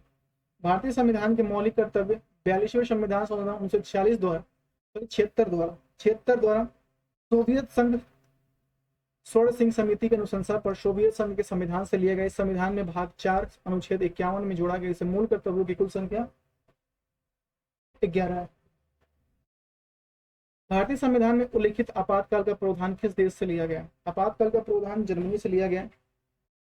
भारतीय संविधान में भाग 18 में अनुच्छेद 352 से 360 तक आपातकालीन उपबंधों का उल्लेख किया, जिनमें 100 जर्मनी का वीमर संविधान है। जर्मनी का वीमर संविधान आपातकाल है, जिसके तहत 3 प्रकार के आपातकाल की व्यवस्था की गई है। जबकि मौलिक अधिकारों का प्रावधान संयुक्त राज्य अमेरिका, संघीय व्यवस्था का स्रोत कनाडा और संसदीय शासन प्रणाली तथा विधि का शासन ब्रिटिश संविधान से लिए गए। भारतीय संविधान के प्रस्तावना में समाजवाद शब्द निम्नलिखित में से किससे अपनी प्रेरणा प्राप्त करता है? देखिए, समाजवाद रशियन क्रांति से करता है। भारतीय संविधान की प्रस्तावना में समाजवाद शब्द रशियन क्रांति की प्रेरित है। 42वें संविधान सभा 1976 द्वारा संविधान की प्रस्तावना में समाजवादी पंथ निरपेक्ष अखंडता शब्द जोड़ा गया। समाजवादी पंथ निरपेक्ष अखंडता शब्द जोड़ा गया।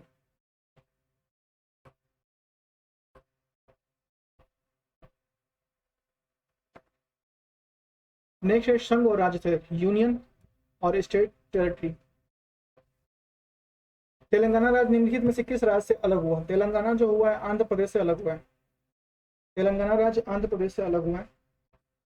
तेलंगाना राज्य 2 जून 2014 को आंध्र प्रदेश से अलग होकर भारत का 29वां राज्य बना। यह राज्य भारत में हैदराबाद नामक रजवाड़े के तेलुगु भाषी क्षेत्रों में मिलकर बना है। हैदराबाद नामक रजवाड़े के तेलुगु भाषी क्षेत्रों से मिलकर बना है। तेलंगाना शब्द का अर्थ तेलुगु भाषियों की भूमि है।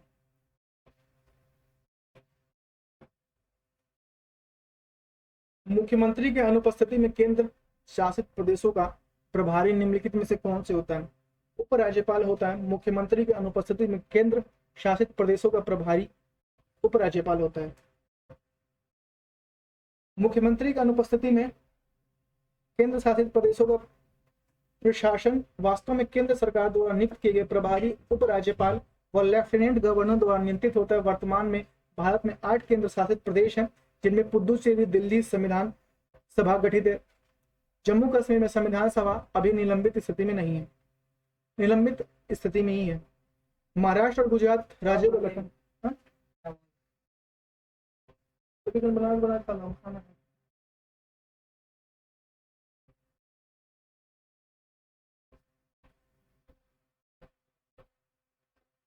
मुख्यमंत्री की अनुपस्थिति में केंद्र शासित प्रदेशों का प्रशासन वास्तव में केंद्र सरकार द्वारा नियुक्त किए गए एक प्रभारी उपराज्यपाल व लेफ्टिनेंट गवर्नर का नियंत्रण होता है। वर्तमान में भारत के 8 केंद्र शासित प्रदेश, जिसमें पुडुचेरी और दिल्ली में संविधान सभा गठित है। जम्मू कश्मीर में विधानसभा अभी निलंबित स्थिति में ही है। महाराष्ट्र और गुजरात राज्यों का गठन 1960 में हुआ था, 1960 में हुआ था।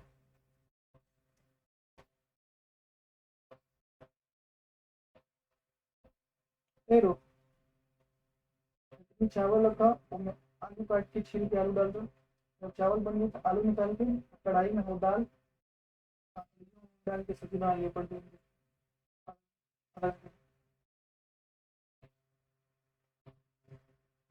19 के फॉर्म का के फॉर्म है।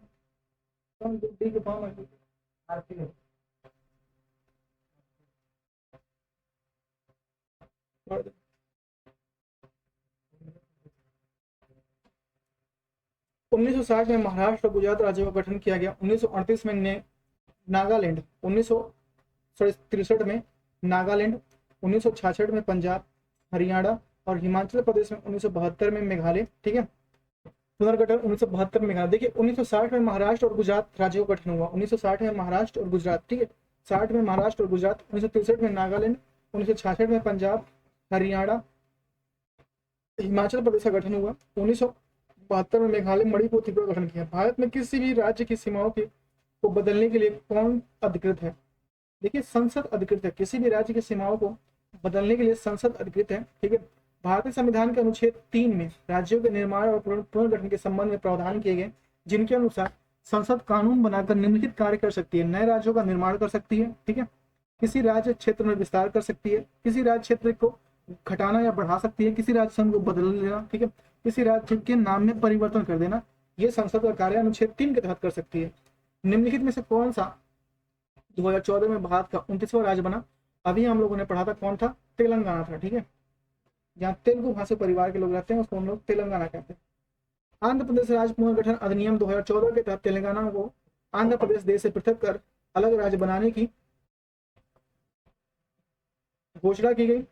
इस अधिनियम के तहत 2 जून 2014 को तेलंगाना देश 29वां राज्य बना। इसकी राजधानी हैदराबाद बनाई गई। अब भारत में केवल 28 राज्य हैं, क्योंकि जम्मू कश्मीर को राज्य सूची से हटा दिया गया। अनुच्छेद 370 हटाने के कारण यह 2 भारतीय केंद्र शासित प्रदेश जम्मू कश्मीर और लद्दाख बन गए। अब भारत में केवल 28 राज्य और 8 केंद्र शासित प्रदेश हैं। तेलंगाना भारत का डैश राज्य है। तेलंगाना भारत का 29वां राज्य है। ठीक है।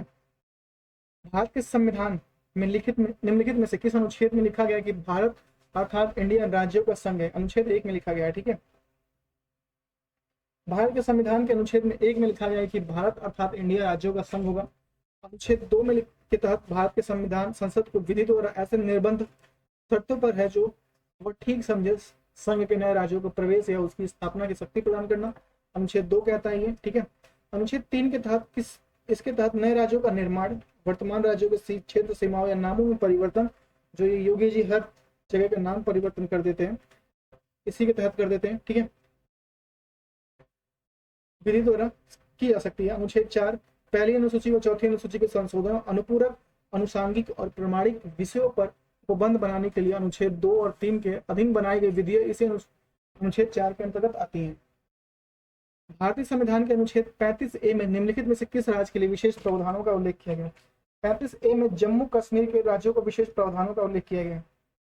ठीक है। भारत के संविधान में अनुच्छेद 35A में जम्मू कश्मीर राज्य के लिए निवासियों को परिभाषित करने के लिए जम्मू कश्मीर सरकार की भारत राज्य की सरकार को शक्ति प्रदान करता था। उन स्थायी निवासियों को विशेषाधिकार शक्ति प्रदान करता है, जबकि यह अनुच्छेद अन्य राज्यों के निवासियों को कार्य करने या संपत्ति के अधिकार को वंचित रखता है। वर्तमान स्थिति के अनुसार जम्मू कश्मीर से जुड़े अनुच्छेद 35A और अनुच्छेद 370 को समाप्त कर जम्मू कश्मीर को 2 भागों जम्मू और लद्दाख में बांटकर केंद्र शासित प्रदेश बना दिया गया। ठीक है। तेलंगाना की संरचना के बाद अब हमारे राज्यों की संख्या कितनी है? देश में राज्यों की संख्या कितनी है? 29। अभी तो 28 हो गई है। ठीक है।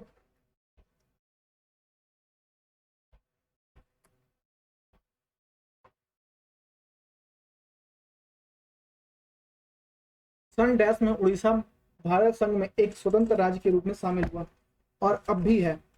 बताइए 1950 में शामिल हुआ। उड़ीसा राज्य की स्थापना 1 अप्रैल 1936 को हुई।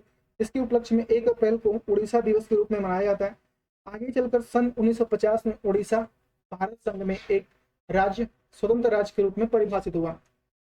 भारतीय संविधान के अनुच्छेद 371A निम्नलिखित में से किस राज्य के लिए विशेष प्रावधानों का उल्लेख किया गया? 371A नागालैंड के लिए, 35 है जम्मू कश्मीर के लिए, 371A नागालैंड के लिए। अनुच्छेद 371 में नागालैंड के लिए विशेष प्रावधानों का उल्लेख किया गया, जबकि विशेष प्रावधान वाले राज्य उससे संबंधित अनुच्छेद निम्न प्रकार है।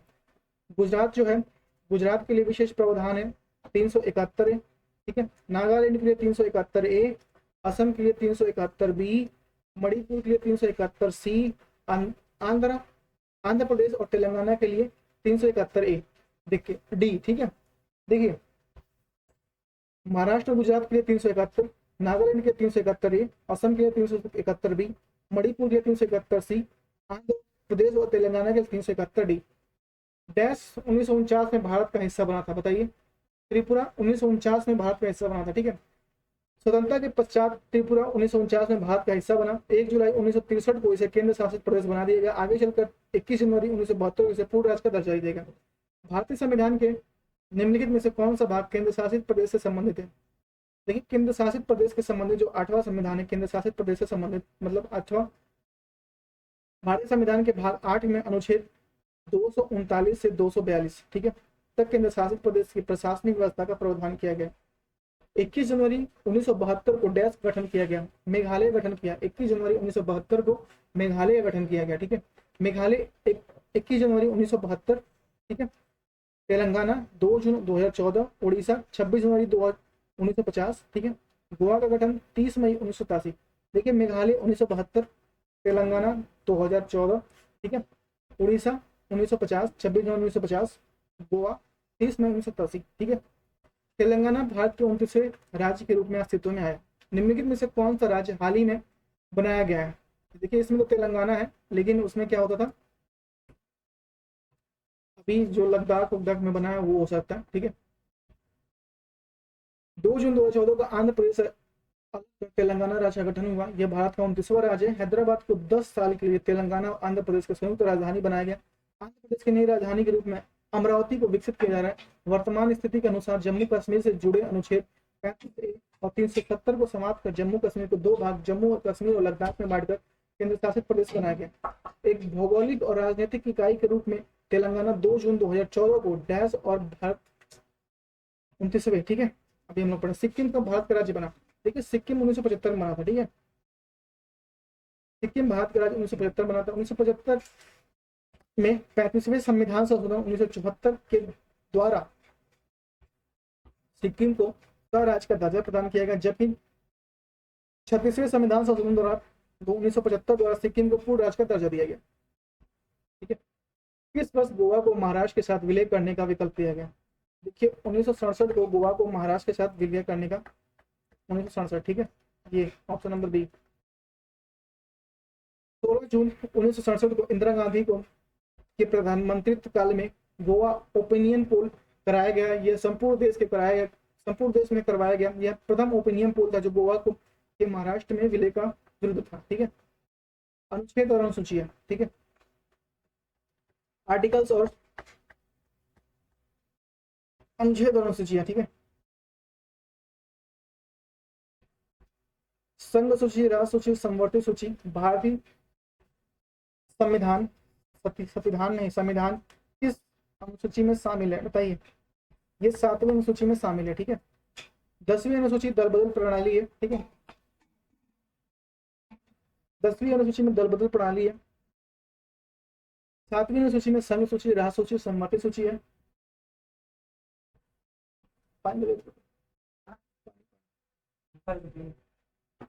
8वीं अनुसूची में राज्य भाषा है। 12वीं अनुसूची में शहरी स्थानीय शासन है, ठीक है।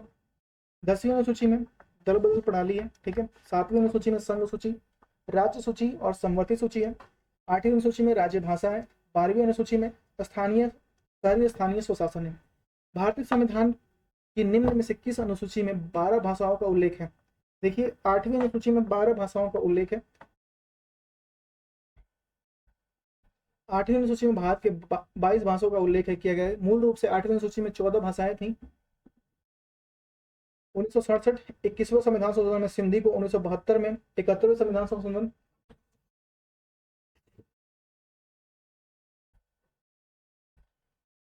देखिए 1967 में 21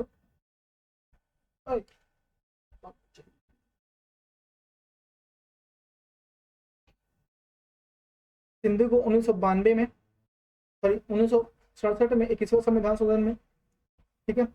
सिंधी को 1992 में 71वां संविधान संशोधन,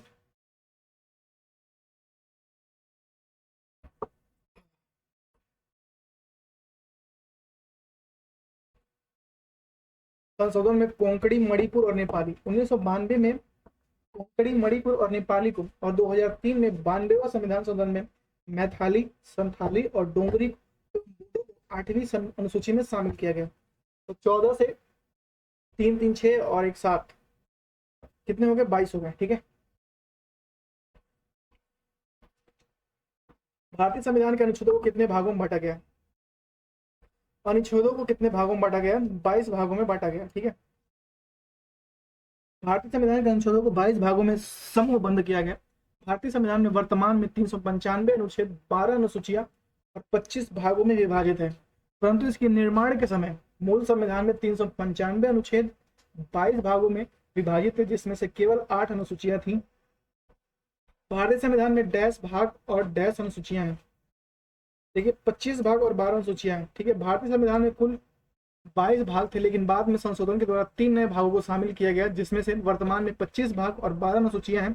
हालांकि अभी संविधान में कुल 22 भाग ही हैं, किंतु जब उपभागों को जोड़ा जाता है तो 25 भाग हो जाते हैं।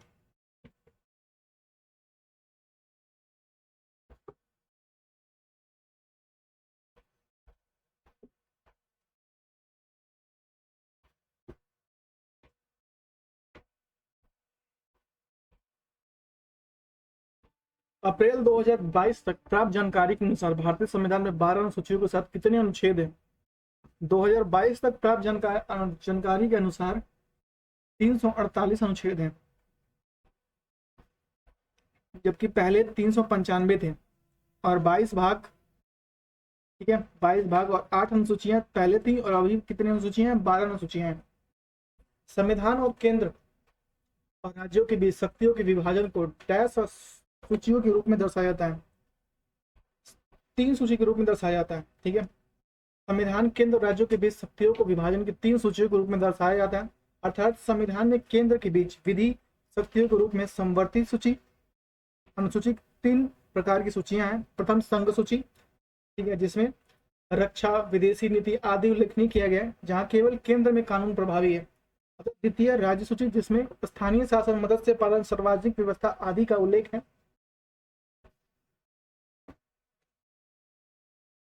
जहां संसद व राज्य विधायिका दोनों कानून बना सकती है। राज्यों के कानून पर आप बीती आपत्ति के संदर्भ में संसद को वह शक्ति है कि वह स्वयं कानून बनाए जो सभी राज्यों का लागू हो। कानून प्रक्रिया, सिविल प्रक्रिया आदि उल्लेखनीय है। अनुच्छेद 249 से किस संवैधानिक निकाय से संबंधित है? वस्तु एवं सेवा कर 249 है, ठीक है। 249 वस्तु एवं सेवा कर परिषद संबंधित है। इसमें वस्तु एवं सेवा के परिषदों की संरचना, शक्तियों और कार्यों के संबंधित अन्य प्रावधान है। इसका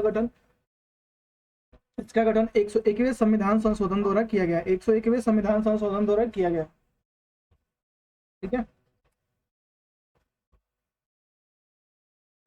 निम्नलिखित में से किस विशेषता के अनुसार भारत में जनता को अपने प्रतिनिधियों को निर्वाचन में प्रत्यक्ष भूमिका है? अपने प्रतिनिधियों को निर्वाचन में प्रत्यक्ष भूमिका है। ये सरकार का संसदीय स्वरूप, ठीक है। सरकार के संसदीय स्वरूप के कारण भारत की जनता की अपनी प्रतिनिधियों के निर्वाचन में प्रत्यक्ष भूमिका है। भारत में प्रतिनिधि मूलक लोकतंत्र की प्रणाली अपनाई है। शक्तियों के प्रतिकरण संघीय प्रणाली की प्रमुख विशेषता है, ठीक है। 30 जून 2022 तक भारतीय संविधान में कितनी अनुसूचियां हैं? 30 जून 2022 तक भारतीय संविधान में 12 अनुसूचियां हैं, ठीक है।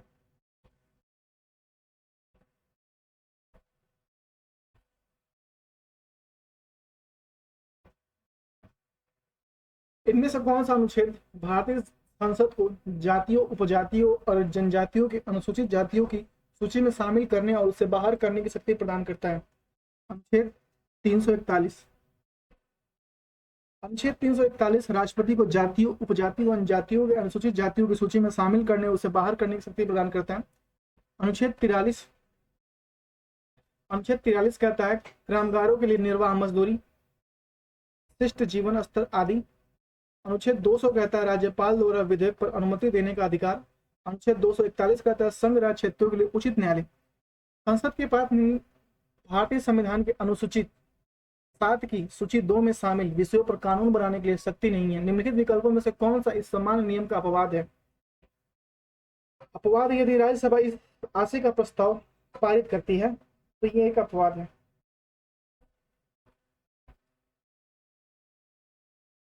ठीक है।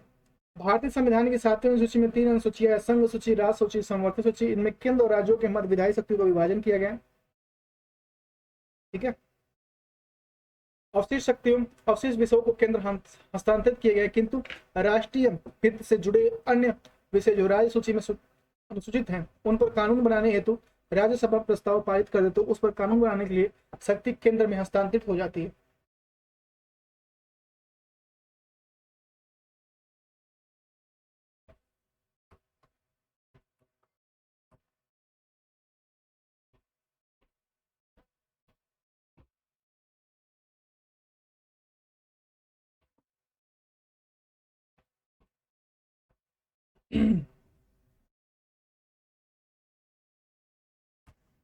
भारतीय संविधान के अनुच्छेद 72 निम्नलिखित किससे संबंधित है? अनुच्छेद 72 देखिए, ये क्षमादान से संबंधित है। राष्ट्रपति क्षमादान देता है 72 ठीक है।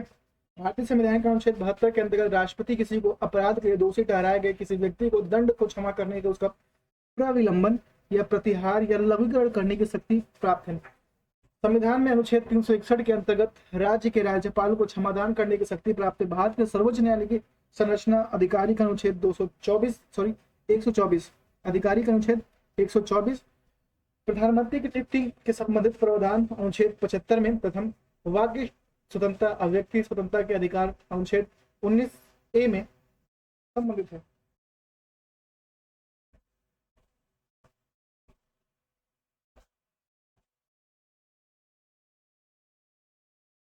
किसी अनुच्छेद के अंतर्गत भारत के राष्ट्रपति मृत्यु दंड को सजाए पाए हुए व्यक्ति को माफ करने की शक्ति प्रदान करता है। अनुच्छेद 72 माफ कर देता है भाई। निम्नलिखित में से कौन सा विषय समवर्ती सूची के अंतर्गत आता है? देखिए समवर्ती सूची के अंतर्गत 1 आएगा, ठीक है।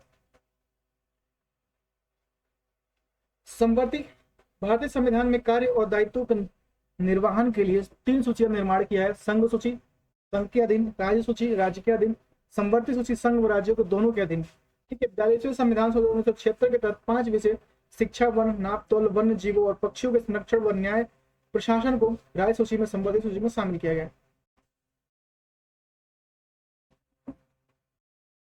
भारतीय संविधान में शिक्षा को किस सूची में शामिल किया? भारतीय संविधान में शिक्षा को समवर्ती सूची में शामिल किया गया, ठीक है। शिक्षा को भारतीय संविधान में किस सूची में अंतर्गत रखा गया? समवर्ती सूची में अंतर्गत रखा गया है। भारतीय संविधान के अनुच्छेद 21 किस विकल्प के अंतर्गत है?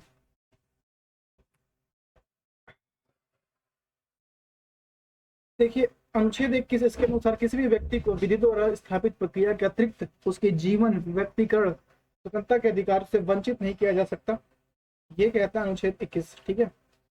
अनुच्छेद 21 का ए कहता है इसके अनुसार 6 से 14 वर्ष की आयु के समस्त बच्चों को निःशुल्क तथा अनिवार्य शिक्षा उपलब्ध कराया जाएगा। 86वां संविधान संशोधन अधिनियम 2002 के तहत 6 से 14 वर्ष के बच्चों को निःशुल्क और अनिवार्य शिक्षा उपलब्ध कराया जाएगा। जीने का अधिकार, right of life, right to life, संविधान के इस अनुच्छेद के तहत प्रदान किया गया। अनुच्छेद 21 के तहत जीने का अधिकार दिया गया। भारतीय संविधान के अनुच्छेद 21A में निम्नलिखित में से किस अधिनियम का उल्लेख किया गया है? शिक्षा का अधिकार 21A में किया गया। भारत के संविधान में निम्न से किस अनुच्छेद में शिक्षा के अधिकार की व्याख्या की गई है? 21A में शिक्षा के अधिकार की व्याख्या की गई है। संविधान के अनुसार किस अनुच्छेद के तहत जीवन, सुरक्षा और व्यक्तिकरण स्वाधीनता की प्रदान की गई है? अनुच्छेद 21।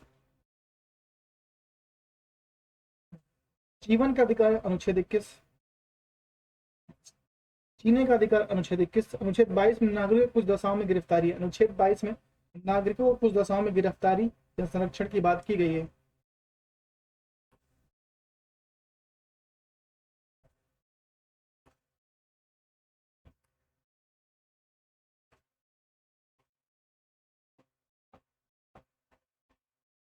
अनुच्छेद 23 में मानव के दुर्व्यवहार बाल श्रम पर, अनुच्छेद 23 में मानव के दुर्व्यवहार और बाल श्रम पर प्रतिबंध है। अनुच्छेद 24 में बालकों को नियोजन पर प्रतिबंध है। 14 वर्ष से कम आयु वाले किसी भी बालक को कारखाने तथा अन्य जोखिम भरे काम पर नियुक्त नहीं किया जा सकता।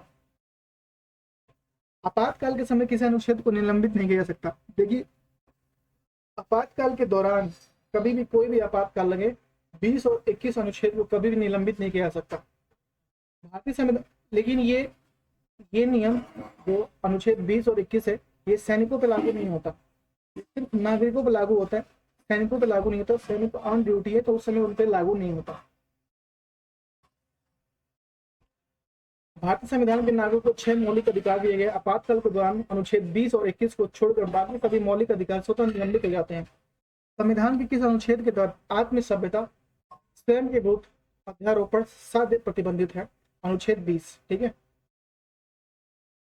भारतीय संविधान के अनुच्छेद 20 अपराधों के लिए दोष सिद्ध के संबंध में संरक्षण संबंधित है। अनुच्छेद 20 आरोपी व्यक्ति चाहे नागरिक हो या विदेशी, अनुच्छेद 20 आरोपी व्यक्ति चाहे नागरिक हो या विदेशी मनमानी और अधिक सजा के खिलाफ 3 प्रकार की सुरक्षा प्रदान करता है। अनुच्छेद 370 मुख्य मौजूदार कौन था? अनुच्छेद 370 का मुख्य मौजूदार कौन था? एन गोपाल स्वामी अयंगर थे अनुच्छेद 370 के, ठीक है। अनुच्छेद 370 के मुख्य मौजूदार ड्राफ्टर जो थे एन गोपाल स्वामी अयंगर थे। जब भारत आजाद हुआ तब कश्मीर पर डोगरा राजवंश शासन करता था। डोगरा राजवंश कश्मीर पर शासन करता था। उस समय डोगरा राजवंश के राजा हरि सिंह कश्मीर के राजा थे। भारतीय संविधान के निम्नलिखित में से किस अनुच्छेद में कर्मचारियों के लिए निर्वाह मजदूरी आदि प्रावधान किया गया? यह अनुच्छेद 43 में निर्वाह मजदूरी आदि प्रदान किया गया। भारतीय संविधान के भाग 4 अनुच्छेद 36 से 51, भाग 4 अनुच्छेद 36 से 51 में राज्य के नीति निर्देशक सिद्धांत डीपीएसपी शामिल है। इन सिद्धांतों के उद्देश्य के लिए सामाजिक आर्थिक न्याय सुनिश्चित करना है, भारत को एक कल्याणकारी राज्य के रूप में स्थापित करना है। भारतीय संविधान के अनुच्छेद 43 में यह प्रावधान किया गया कि राज्य सभी कामगारों के लिए निर्वाह योग्य मजदूरी या उचित जीवन स्तर सुनिश्चित करने का प्रयास करेगा। भारतीय संविधान का कौन सा अनुच्छेद अंतर्राष्ट्रीय शांति सुरक्षा को बढ़ावा देने पर राज्य के नीति सिद्धांतों को निर्धारित करता है?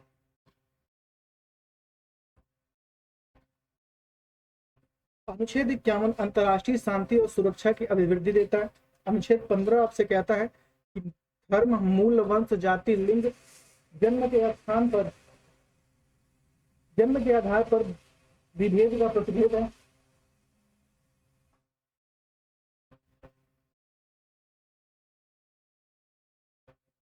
अनुच्छेद 31 आपसे कहता है कि संपत्ति का अनिवार्य अर्जन 44वें संविधान संशोधन अधिनियम 1978 द्वारा निरस्त कर दिया गया है।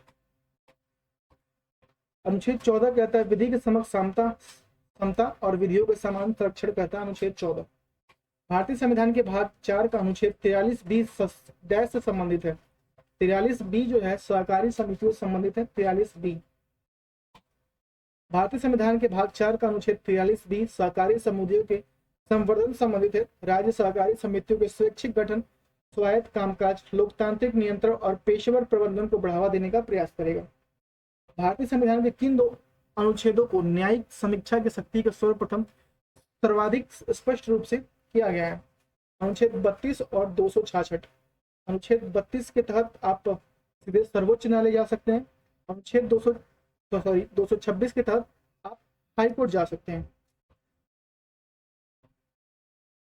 भारत के न्यायिक समीक्षा की शक्ति अनुच्छेद 32 के तहत सर्वोच्च न्यायालय उच्च न्यायालय के अनुच्छेद 226 के तहत दिया गया है। मौलिक अधिकारों और रक्षक एवं दायरेंकृत की भूमिका प्रदान करता है। भारतीय संविधान में न्यायिक समीक्षा को अमेरिकी संविधान से लिया गया। इस अनुच्छेद के तहत भारत के उच्च न्यायालयों का रिट आदेश जारी कर सकता है। अनुच्छेद 226 के तहत उच्च न्यायालय रिट जारी कर सकता है। ठीक है। भारतीय संविधान में इनमें से कौन सा अनुच्छेद राष्ट्रपति के कार्यकाल से संबंधित है? राष्ट्रपति के कार्यकाल से संबंधित है अनुच्छेद 56। ठीक है। भारतीय संविधान का अनुच्छेद 56 राष्ट्रपति के पदावधि कार्यकाल से संबंधित है। राष्ट्रपति अपने पद ग्रहण की तारीख से 5 वर्षों तक पद धारण करे रहेंगे। ठीक है। अनुच्छेद 53 कहता है संघ की कार्यपालिका शक्ति में निहित होगी। अनुच्छेद 14 कहता है राष्ट्रपति के निर्वाचन से संबंधित। अनुच्छेद 54 कहता है, ठीक है, अनुच्छेद 53 संघ की कार्यपालिका राष्ट्रपति में निहित होगी। अनुच्छेद 54 कहता है राष्ट्रपति के निर्वाचन संबंधित है। अनुच्छेद 55 आपसे कहता है कि संविधान के निर्वाचन की पद्धति से संबंधित है। राष्ट्रपति के संविधान के निर्वाचन की पद्धति से संबंधित है। भारतीय संविधान का कौन सा अनुच्छेद 280 से संबंधित है? देखिए 280 वित्त आयोग है। ठीक है, 280 क्या है? वित्त आयोग है।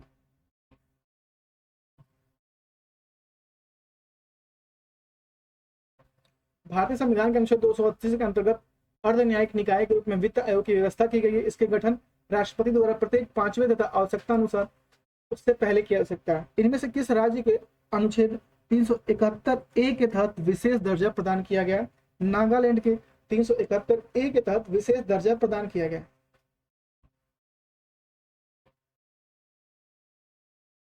देखिए 371 कहता है कि महाराष्ट्र तथा गुजरात राज्यों के लिए विशेष प्रावधान। ठीक है, 371B कहता है नागालैंड के लिए विशेष प्रावधान।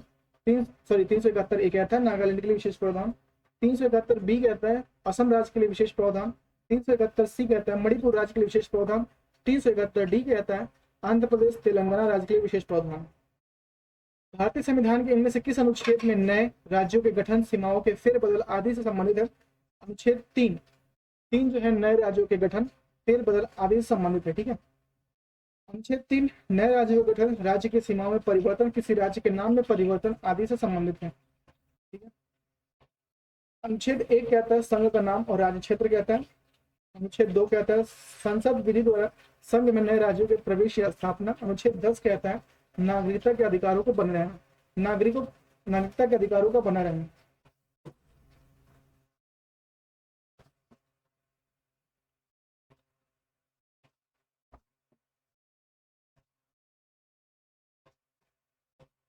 निम्नलिखित में से कौन सा राज्य भारतीय संविधान के 6वीं अनुसूची द्वारा शासित नहीं है?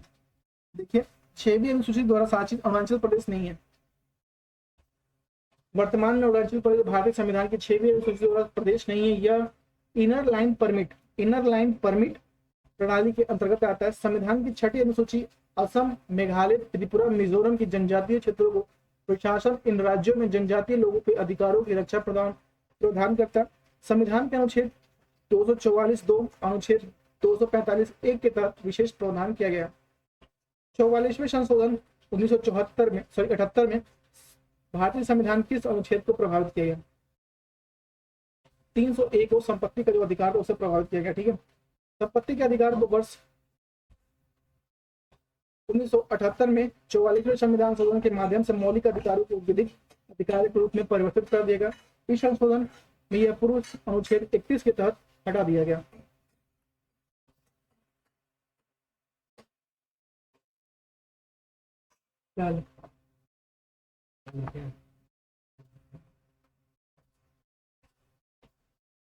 छोटा बालक गए।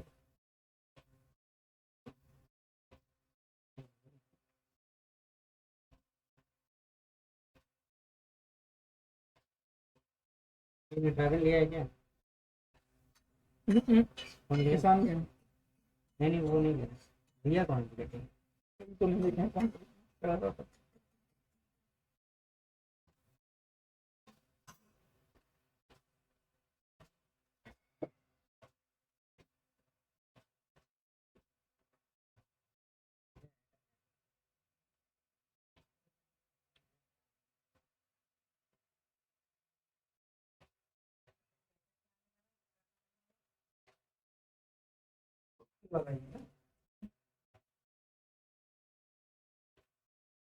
गाइड वाले में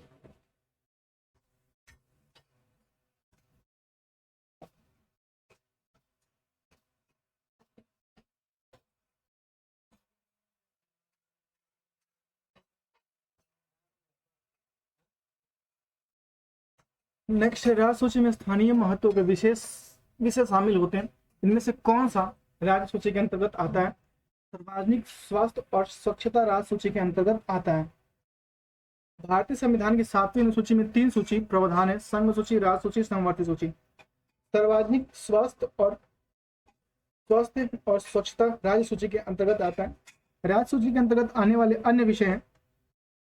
राज्य सूची में आता है पुलिस, भूमि सुरक्षा, प्रति व्यक्ति कर, कृषि, गैस आदि राज्य सूची के अंतर्गत आता है।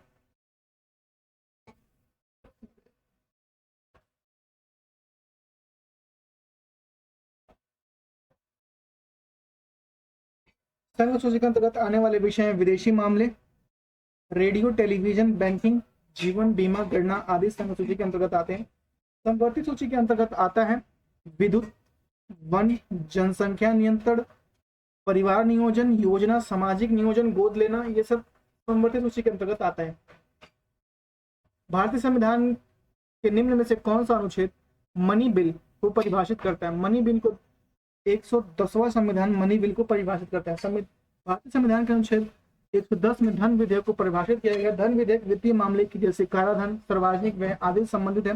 धन विधेयक लोकसभा में ही पुनः स्थापित किया जा सकता है तथा पारित होने के उपरांत राज्यसभा में विचारार्थ हो जाता है। 14 दिनों के अंदर राज्यसभा को स्वीकृति देनी होती है। भारतीय संविधान के किन अनुच्छेदों के अंतर्गत समानता के अधिकार का उल्लेख किया गया? देखिए 14 से 18 जो है वो समानता के अधिकार का उल्लेख किया गया है। ठीक है, भारतीय संविधान के भाग 3 में अनुच्छेद 14 से 18 तक समानता के अधिकारों का उल्लेख किया गया। यह अधिकार न्यायालय में वाद योग्य है। अनुच्छेद 14 विधि के समक्ष समानता है। ठीक है, अनुच्छेद 15 धर्म, जाति, मूल, वंश, लिंग, जन्म के आधार पर भेदभाव नहीं किया जाएगा। अनुच्छेद 16 कहता है लोक नियोजन के विषय पर अवसर की समानता है। अनुच्छेद 17 कहता है अस्पृश्यता का उन्मूलन है। अनुच्छेद 18 कहता है उपाधियों का अंत है। अनुच्छेद 19 से 22 तक तक में स्वतंत्रता के अधिकारों का उल्लेख है। अनुच्छेद 23 से 24 में शोषण के विरुद्ध अधिकारों का उल्लेख है। देखिए 14 में विधि की समक्षता, अनुच्छेद 15 में धर्म, जाति, लिंग, वंश, जन्म के स्थान पर भेदभाव तुमसे नहीं होगा। अनुच्छेद 16 में कहता है लोक नियोजन की विषय पे अवसर की समानता। अनुच्छेद 17 में कहा है अस्पृश्यता का उन्मूलन किया गया। अनुच्छेद 18 में उपाधियों का अंत। अनुच्छेद 19 में 24 तक के स्वतंत्रता के अधिकारों का उल्लेख किया गया। 19 से 22 तक के स्वतंत्रता के अधिकारों का उल्लेख किया गया। अनुच्छेद 23 से 24 तक में शोषण के विरुद्ध अधिकार है। नेक्स्ट है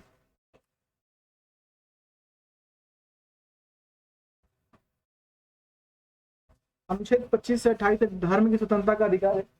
25 से 28 तक धर्म की स्वतंत्रता का अधिकार है। अनुच्छेद 29 से 30 तक अल्पसंख्यक वर्गों की संस्कृति और शिक्षा संबंधी अधिकारों का उल्लेख है। अनुच्छेद भारतीय संविधान का अनुच्छेद 17 किससे संबंधित है? अस्पृश्यता का उन्मूलन से अनुच्छेद 17 संबंधित है। ठीक है,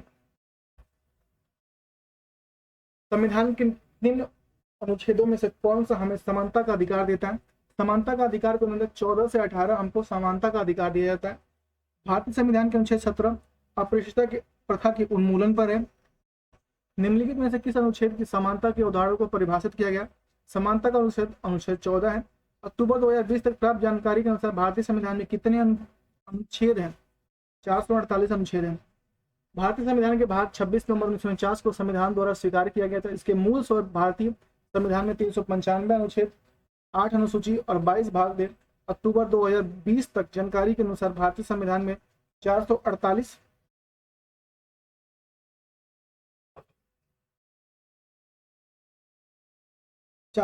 अनुच्छेद, 22 अनुसूची या 25 भाग है। वर्तमान में 2021-22 में अनुच्छेद 470 हो गई हैं, लेकिन भारतीय संविधान के मूल अनुच्छेद 395 ही हैं। भारतीय संविधान के प्रारंभ के समय इसे अध्यायों में विभाजित किया गया था, 22 भागों में। भारत के संविधान के लागू होने के समय से मूलतः कितने अनुच्छेद थे? अनुच्छेद थे 395 अनुच्छेद थे। भारत के संविधान के लागू होने के समय इसमें मूलतः 395 अनुच्छेद, 8 अनुसूचियां, 22 भाग थे। वर्तमान में इसमें प्रस्तावना 395 अनुच्छेद, 22 भाग और 12 अनुसूचियां हैं। भारतीय संविधान का कौन सा अनुच्छेद अल्पसंख्यकों के हितों की सुरक्षा संबंधित है? अल्पसंख्यकों के हितों की रक्षा संबंधित करता है अनुच्छेद 29। भारतीय संविधान का अनुच्छेद 29 अल्पसंख्यकों के वर्गों के हितों की संरक्षण से संबंधित है। अनुच्छेद 26 धार्मिक कार्यों के प्रबंधन की स्वतंत्रता को संबंधित है। अनुच्छेद 27 कहता है धर्म के अभिवृद्धि के करों के समुदाय के स्वतंत्रता का अधिकार है। अनुच्छेद 28 कुछ शिक्षा संस्थाओं में धार्मिक शिक्षा का धार्मिक उपासना में उपस्थिति होने के बारे में स्वतंत्रता है। भारतीय संविधान का अनुच्छेद 29 निम्नलिखित में से कौन से अधिकार प्रदान करता है? अनुच्छेद 29 कहता है अल्पसंख्यकों के हितों की सुरक्षा करता है। अनुच्छेद 29 भारतीय संविधान के किस अनुच्छेद में यह निर्दिष्ट किया गया है कि राज्य ग्राम पंचायतों के संगठन करने के लिए कदम उठाएगा? अनुच्छेद 40 ग्राम पंचायतों के संगठन के बारे में बताता है। अनुच्छेद 40 ग्राम पंचायतों का संगठन है। अनुच्छेद 41 कुछ दशाओं में काम, शिक्षा और लोक सहायता पाने का अधिकार है। अनुच्छेद 42 काम के न्याय संगत और मनोचित दशाओं तथा प्रस्तुति सहायता पर उपबंध है। अनुच्छेद 43 कामगारों के लिए निर्वाह, मजदूरी और कुटीर उद्योग का प्रोत्साहन है।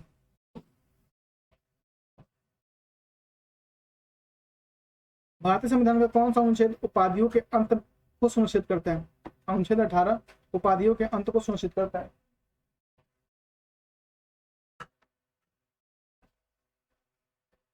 अनुच्छेद 25 अंतःकरण और धर्म के आबाद रूप से मनाए आचरण और प्रचार करने की स्वतंत्रता है। अनुच्छेद 23 कहता है मानव के दुर्व्यवहार और बलात् श्रम का प्रतिषेध है। ठीक है। अनुच्छेद 22 आपसे कहता है कुछ दशाओं में गिरफ्तारी और निरोध का संरक्षण है। अनुच्छेद 18 कहता है उपाधियों का अंत है।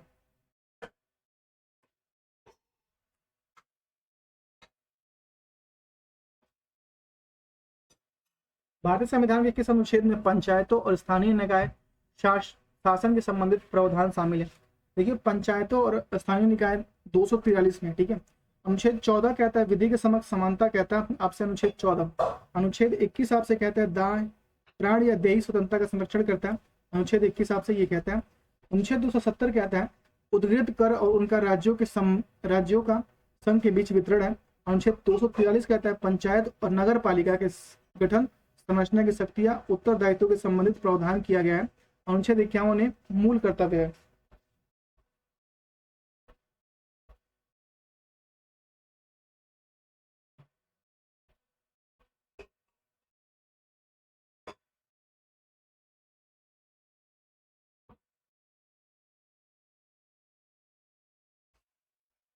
संविधान में इनमें से किस अनुच्छेद में केंद्रीय बजट को वार्षिक वित्तीय विवरण के रूप में संदर्भित किया गया है? ये अनुच्छेद 112।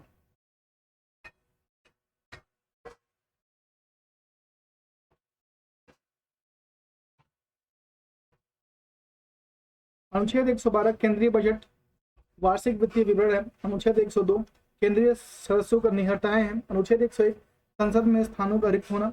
अनुच्छेद 113 संसद में प्राक्कलों के संबंध में प्रक्रिया। निम्नलिखित में से किस अनुच्छेद में यह प्रावधान किया गया राष्ट्रपति के आदेश द्वारा अंतरजातीय परिषद का गठन किया जाएगा? किस अनुच्छेद में आदेश द्वारा? 263 में।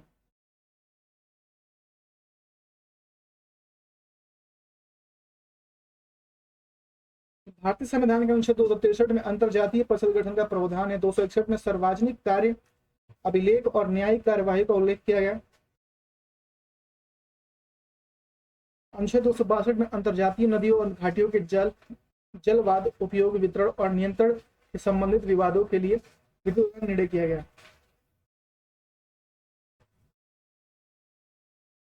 वित्तीय आपातकाल संबंधित प्रावधानों का उल्लेख भारतीय संविधान के निम्नलिखित में से कौन सा अनुच्छेद करता है? वित्तीय आपातकाल 360 के अंतर्गत लगता है। ठीक है, अनुच्छेद 360 में वित्तीय आपातकाल संबंधी प्रावधान। अनुच्छेद 360 के तहत वित्तीय आपातकाल घोषणा राष्ट्रपति द्वारा तब की जाती है जब राष्ट्रपति को पूर्ण रूप से विश्वास हो जाए कि देश में ऐसी स्थिति उत्पन्न हो गई है जिसके कारण भारत के वित्तीय स्थायित्व को खतरा है।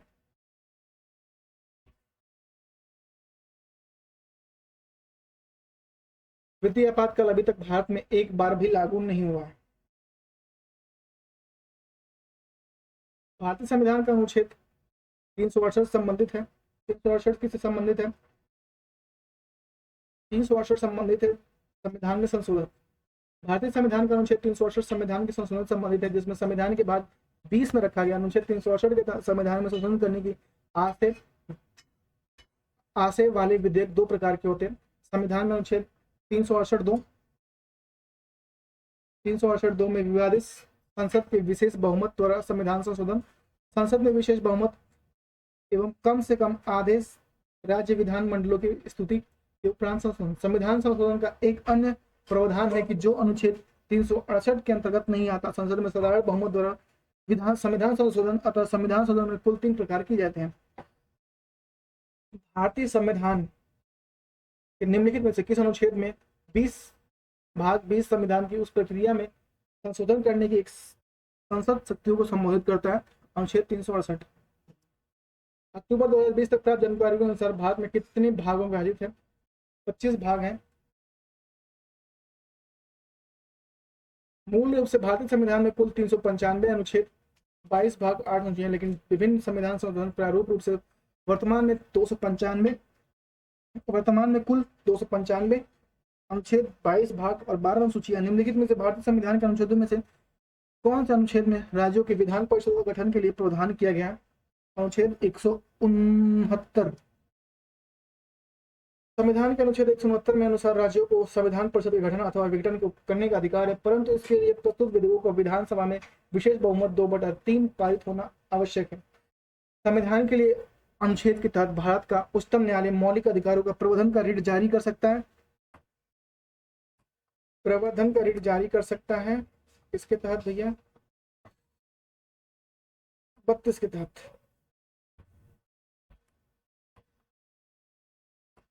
संविधान में अनुच्छेद 32 के तहत सर्वोच्च न्यायालय मौलिक कर्तव्यों के प्रवर्धन के लिए रिट जारी कर सकता है। सर्वोच्च न्यायालय बंदी, प्रतिष्ठित रिट, परामर्श रिट, प्रतिरेट रिट, उत्पीड़न रिट, अधिकारपेक्षा रिट जारी की जा सकती है। उल्लेखनीय है कि अनुच्छेद 32 को संविधान का सबसे महत्वपूर्ण अनुच्छेद माना जाता है, क्योंकि यह प्रावधान है कि मौलिक अधिकारों के संरक्षण का अधिकार स्वयं एक मौलिक अधिकार है। ठीक है, निम्नलिखित में से किस राज्य को भारतीय संविधान के भाग 21 जिसमें अनुच्छेद 371 शामिल, इसमें कुछ राज्यों में अस्थायी परिवर्तित विशिष्ट स्थिति प्रदान करने के संबंधित प्रावधान किए गए हैं, के तहत विशेष दर्जा प्रदान नहीं किया गया? ये है हिमाचल प्रदेश को। ठीक है, भारतीय संविधान के भाग 21 जिसमें अनुच्छेद 371 शामिल, इसमें कुछ दशाओं में अस्थायी परिवर्तित विशिष्ट शक्ति प्रदान करने वाले संबंधित प्रावधान किए गए, जिसमें अनुच्छेद 371 के तहत प्रश्नगत विकल्प के अनुसार हिमाचल प्रदेश में विशेष दर्जा प्रदान नहीं किया गया। भारतीय संविधान की दूसरी अनुसूची इनमें से किससे संबंधित है? दूसरी अनुसूची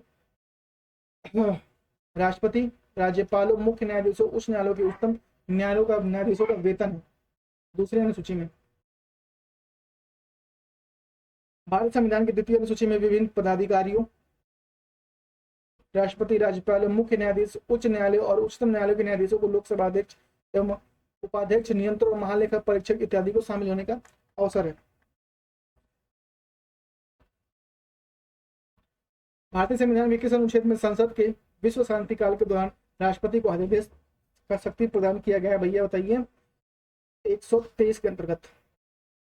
उस समय को छोड़कर जब संसद के दोनों सदनों में से यदि किसी समय राष्ट्रपति को यह समाधान हो जाता है कि ऐसी परिस्थिति विद्यमान है जिनके कारण तुरंत कार्यवाही करना आवश्यक है, तो राष्ट्रपति अध्यादेश जारी करता है। राष्ट्रपति द्वारा जारी अध्यादेश को वही बल प्रभाव होगा जो संसद के अधिनियम का होता है। राष्ट्रपति अनुच्छेद 123 के तहत अध्यादेश जारी करता है। निम्नलिखित में से भारतीय संविधान में कौन सा अनुच्छेद शोषण के विरुद्ध अधिकार प्रदान करता है? शोषण के विरुद्ध अधिकार प्रदान करता है कौन सा अनुच्छेद? अनुच्छेद 43 और 24 व्यक्तियों के शोषण के विरुद्ध अधिकार प्रदान करता है। ठीक है, अनुच्छेद 23, ठीक है, 23 है, 43 नहीं है, 23 और 24। अनुच्छेद 23 मानव के दुर्व्यवहार, बाल श्रम, प्रतिषेध, इसका उल्लंघन अपराध होगा और विधि के अनुसार दंडनीय होगा। अनुच्छेद 24 14 वर्ष से कम आयु के बच्चों को किसी कारखाने या खान में काम करने के लिए नियोजित नहीं किया जा सकता। अनुच्छेद 21 प्राण व दैहिक स्वतंत्रता। अनुच्छेद 19 वाक्य और अभिव्यक्ति स्वतंत्रता।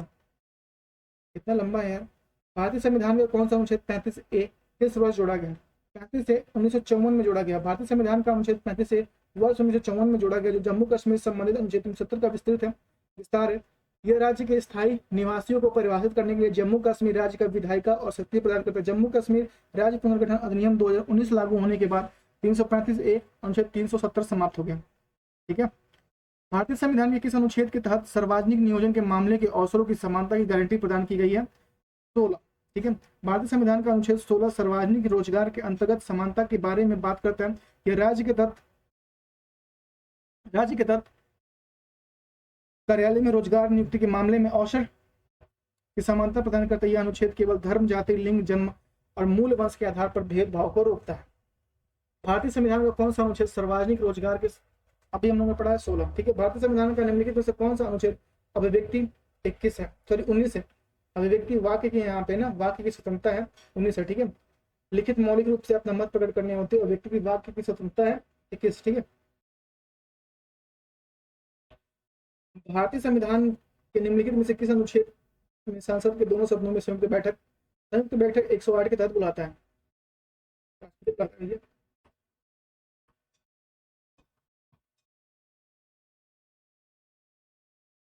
संसद के संयुक्त अधिवेशन का प्रावधान संविधान के अनुच्छेद 108 में किसी साधारण विधेयक या वित्त विधेयक पर संसद के दोनों सदनों लोकसभा और राज्यसभा के मध्य गतिरोध स्थिति में संविधान द्वारा संयुक्त बैठक की व्यवस्था की जाती है।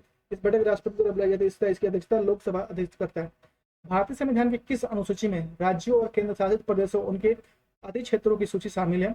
यह है पहली अनुसूची में। ठीक है, वर्तमान समय में भारतीय संविधान में कुल 12 अनुसूचियां हैं।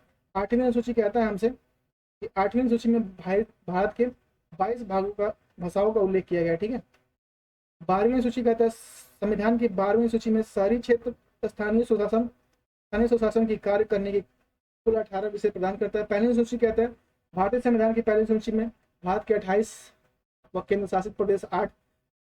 ठीक है, 28 राज्य और केंद्र शासित प्रदेश। ठीक है, 5वीं सूची में विभिन्न अनुसूचियों, क्षेत्रों, अनुसूचित जनजातियों, प्रशासन और नियंत्रण के बारे में उल्लेख किया गया। भारतीय संविधान के किस अनुच्छेद के तहत राष्ट्रपति किसी राज्य की संवैधानिक प्रणाली के विफल होने की दशा में उस राज्य पर शासन लगा सकता है? ये अनुच्छेद 356 के तहत लगा सकता है। ठीक है,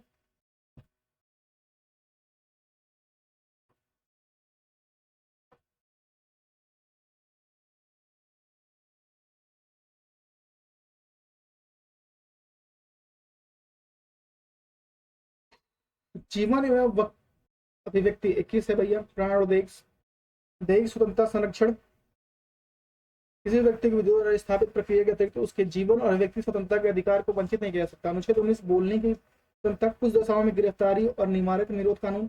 अनुच्छेद 20 अपराधों के लिए 2 सदी के संबंध में संविधान के अनुच्छेद 78 में निम्नलिखित में से किसका वर्णन किया गया है? 78 में वर्णन किया गया है भैया प्रधानमंत्री के अवगत कराने के कर्तव्यों के संबंधित, ठीक है। अनुच्छेद 78 के तहत संविधान का यह कर्तव्य हुआ कि वह संघ के कार्यपालिका के तहत कार्यपाल कार्यकलाप प्रशासन संबंधी विधान विधायिका स्थानों संबंधित मंत्री परिषद के संबंधित विनिश्चय राष्ट्रपति को सूचित करे तथा जानकारी राष्ट्रपति मांगे वह दे। भारतीय संविधान के निम्नलिखित में से इस भाग में अंतर्गत 36 से 51 अधिसूचीबद्ध किए गए हैं, वो है राज्य के नीति तत्व। 36 से 51 कौन है? राज्य के नीति तत्व, ठीक है। भारतीय संविधान के राज्य के नीति तत्व संविधान के भाग 4 में 36 से 51 तक शामिल है। यह बाध्यकारी नहीं है, कोई भी इसे लेकर न्यायालय नहीं जा सकता। राज्य के नीति तत्व आयरलैंड के संविधान से लिया गया। भाग अनुच्छेद 40 कहता है ग्राम पंचायत का गठन, अनुच्छेद 48 कहता है कृषि और पशुपालन का संगठन, अनुच्छेद 48 का कहता है पर्यावरण की सुरक्षा, ठीक है। अनुच्छेद 49 कहता है राष्ट्रीय स्मारकों की सुरक्षा, अनुच्छेद 50 कहता है कार्यपालिका के न्यायपालिका का पृथक्करण, अनुच्छेद 51 कहता है अंतर्राष्ट्रीय शांति और सुरक्षा के अभिव्यक्ति। निम्नलिखित में से कौन सा अनुच्छेद उपराष्ट्रपति के चुनाव से संबंधित है? अनुच्छेद जो 66 है उपराष्ट्रपति के चुनाव से संबंधित है। अनुच्छेद 66 उपराष्ट्रपति के चुनाव से संबंधित, जिसमें चुनाव के तरीकों योग्यताओं की चर्चा के संबंध है। अनुच्छेद 62 का संबंध राष्ट्रपति के पद से रिक्त है। अनुच्छेद 64 संबंध उपराष्ट्रपति तथा राज्यसभा के संबंध तथा अनुच्छेद 68 उपराष्ट्रपति के पद की रिक्ति है। अनुच्छेद 68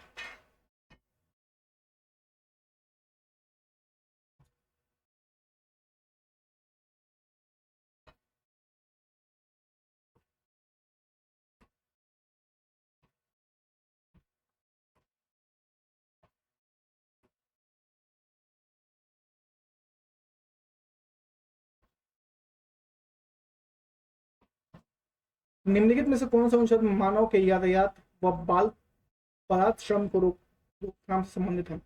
मानव के यातायात मतलब कि मानव तस्करी जो होती है उसके लिए कह रहे हैं, इसके रोकथाम से संबंधित है। अनुच्छेद 23 कहता है, ठीक है। अनुच्छेद 23 मानव के दुर्व्यवहार, बेगार और सभी प्रकार के बलात् श्रम का निषेध करता है। यह अधिकार नागरिक और गैर नागरिक दोनों पर लागू है।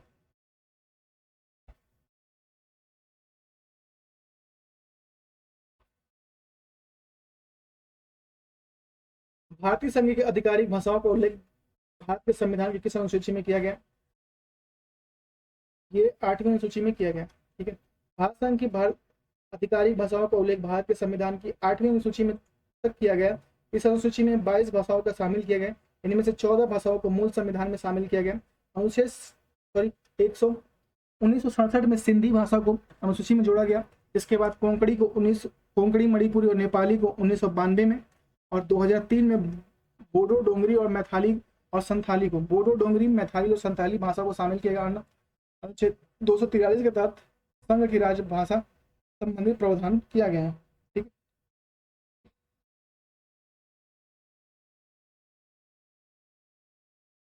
भारतीय संविधान की 10वीं अनुसूची निम्नलिखित में से किससे संबंधित है?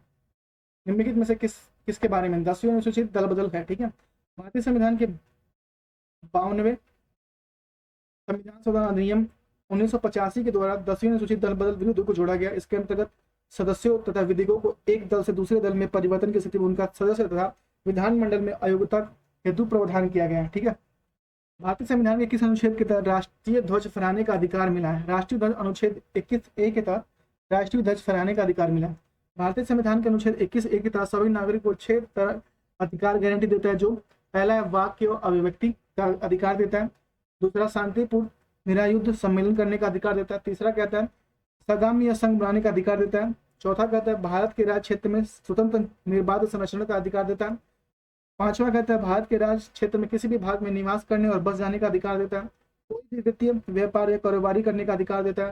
अनुच्छेद 21 के क में वाक्य और व्यक्ति की स्वतंत्रता का अंतर्गत भारतीय नागरिक को राष्ट्रीय ध्वज फहराने का अधिकार मौलिक अधिकारों के रूप में इन्हीं अधिकारों के अंतर्गत नहीं है, अंतर्गत है, ठीक है। भारतीय संविधान के निम्नलिखित में से अनुच्छेदों में से किस अनुच्छेद में यह उल्लेखित किया है कि मुख्यमंत्री राज्यपाल द्वारा नियुक्त किए जाते हैं? बहुत लंबा चला यार। ये किससे अनुच्छेद 164 द्वारा? भारतीय संविधान के अनुच्छेद 163 के तहत राज्य मंत्री परिषद को बंद किया गया। अनुच्छेद 164 के तहत मुख्यमंत्री की नियुक्ति राज्यपाल करेगा और अन्य मंत्रियों की नियुक्ति राज्यपाल मुख्यमंत्री की सलाह पर करेगा। वित्त मंत्री राज्यपाल के प्रसाद पर्यंत अपने पद पर धारण करेंगे। ठीक है, निम्नलिखित में से कौन सा राज्य संविधान की 6ठी अनुसूची का पालन नहीं करता, जो जनजातीय क्षेत्रों के प्रशासन नियंत्रण से संबंधित है, और वो है नागालैंड। ठीक है, 6ठी अनुसूची को असम, मेघालय, त्रिपुरा, मिजोरम राज्यों के जनजातीय क्षेत्रों में प्रशासन के बारे में प्रावधान है। नागालैंड का प्रशासन 6ठी अनुसूची के अंतर्गत नहीं आता। भारत का संविधान लोकसभा के आकार के समवर्ती सीमांकन करता है, जैसे कि इसके तहत डैश निर्वाचन सदस्य तथा सदस्य एंग्लो इंडियन समुदाय का प्रतिनिधित्व करता है। इन्हें भारत के राष्ट्रपति द्वारा नामांकित किया गया, और ये है 550 और 2। ठीक है, भारत का संविधान लोकसभा के आकार को सीमित सीमांकन करता है, जिसके तहत 550 निर्वाचित सदस्य और 2 एंग्लो इंडियन। ठीक है, हमारे संविधान में कौन सा अनुच्छेद ये कहता है कि संसद में वोट का समतुल्य की स्थिति में स्पीकर को अपना अंतिम कास्टिंग मत होगा, और ये है अनुच्छेद 100 कहता है। भारत का संविधान अनुच्छेद 101 संसद में स्थान रिक्त होने का संबंध में अनुच्छेद 99 में यह प्रावधान है कि संसद के प्रत्येक सदन का सदस्य अपना पद ग्रहण करने से पहले राष्ट्रपति या उसके द्वारा नियुक्त व्यक्ति के समक्ष शपथ लेने का प्रतिज्ञान करेगा। अनुच्छेद 19 कहता है। अनुच्छेद 97 कहता है, इस अनुच्छेद में सभापति, उपसभापति तथा अध्यक्ष, उपाध्यक्ष के वेतन और भत्ते प्रावधान है। अनुच्छेद 100 कहता है, इस अनुच्छेद के तहत स्पीकर को कास्टिंग वोट निर्णायक मत देने का अधिकार है। भारतीय संविधान के अनुच्छेद 112 के तहत तैयार वार्षिक वित्तीय विवरणों को कहाँ रखा जाता है?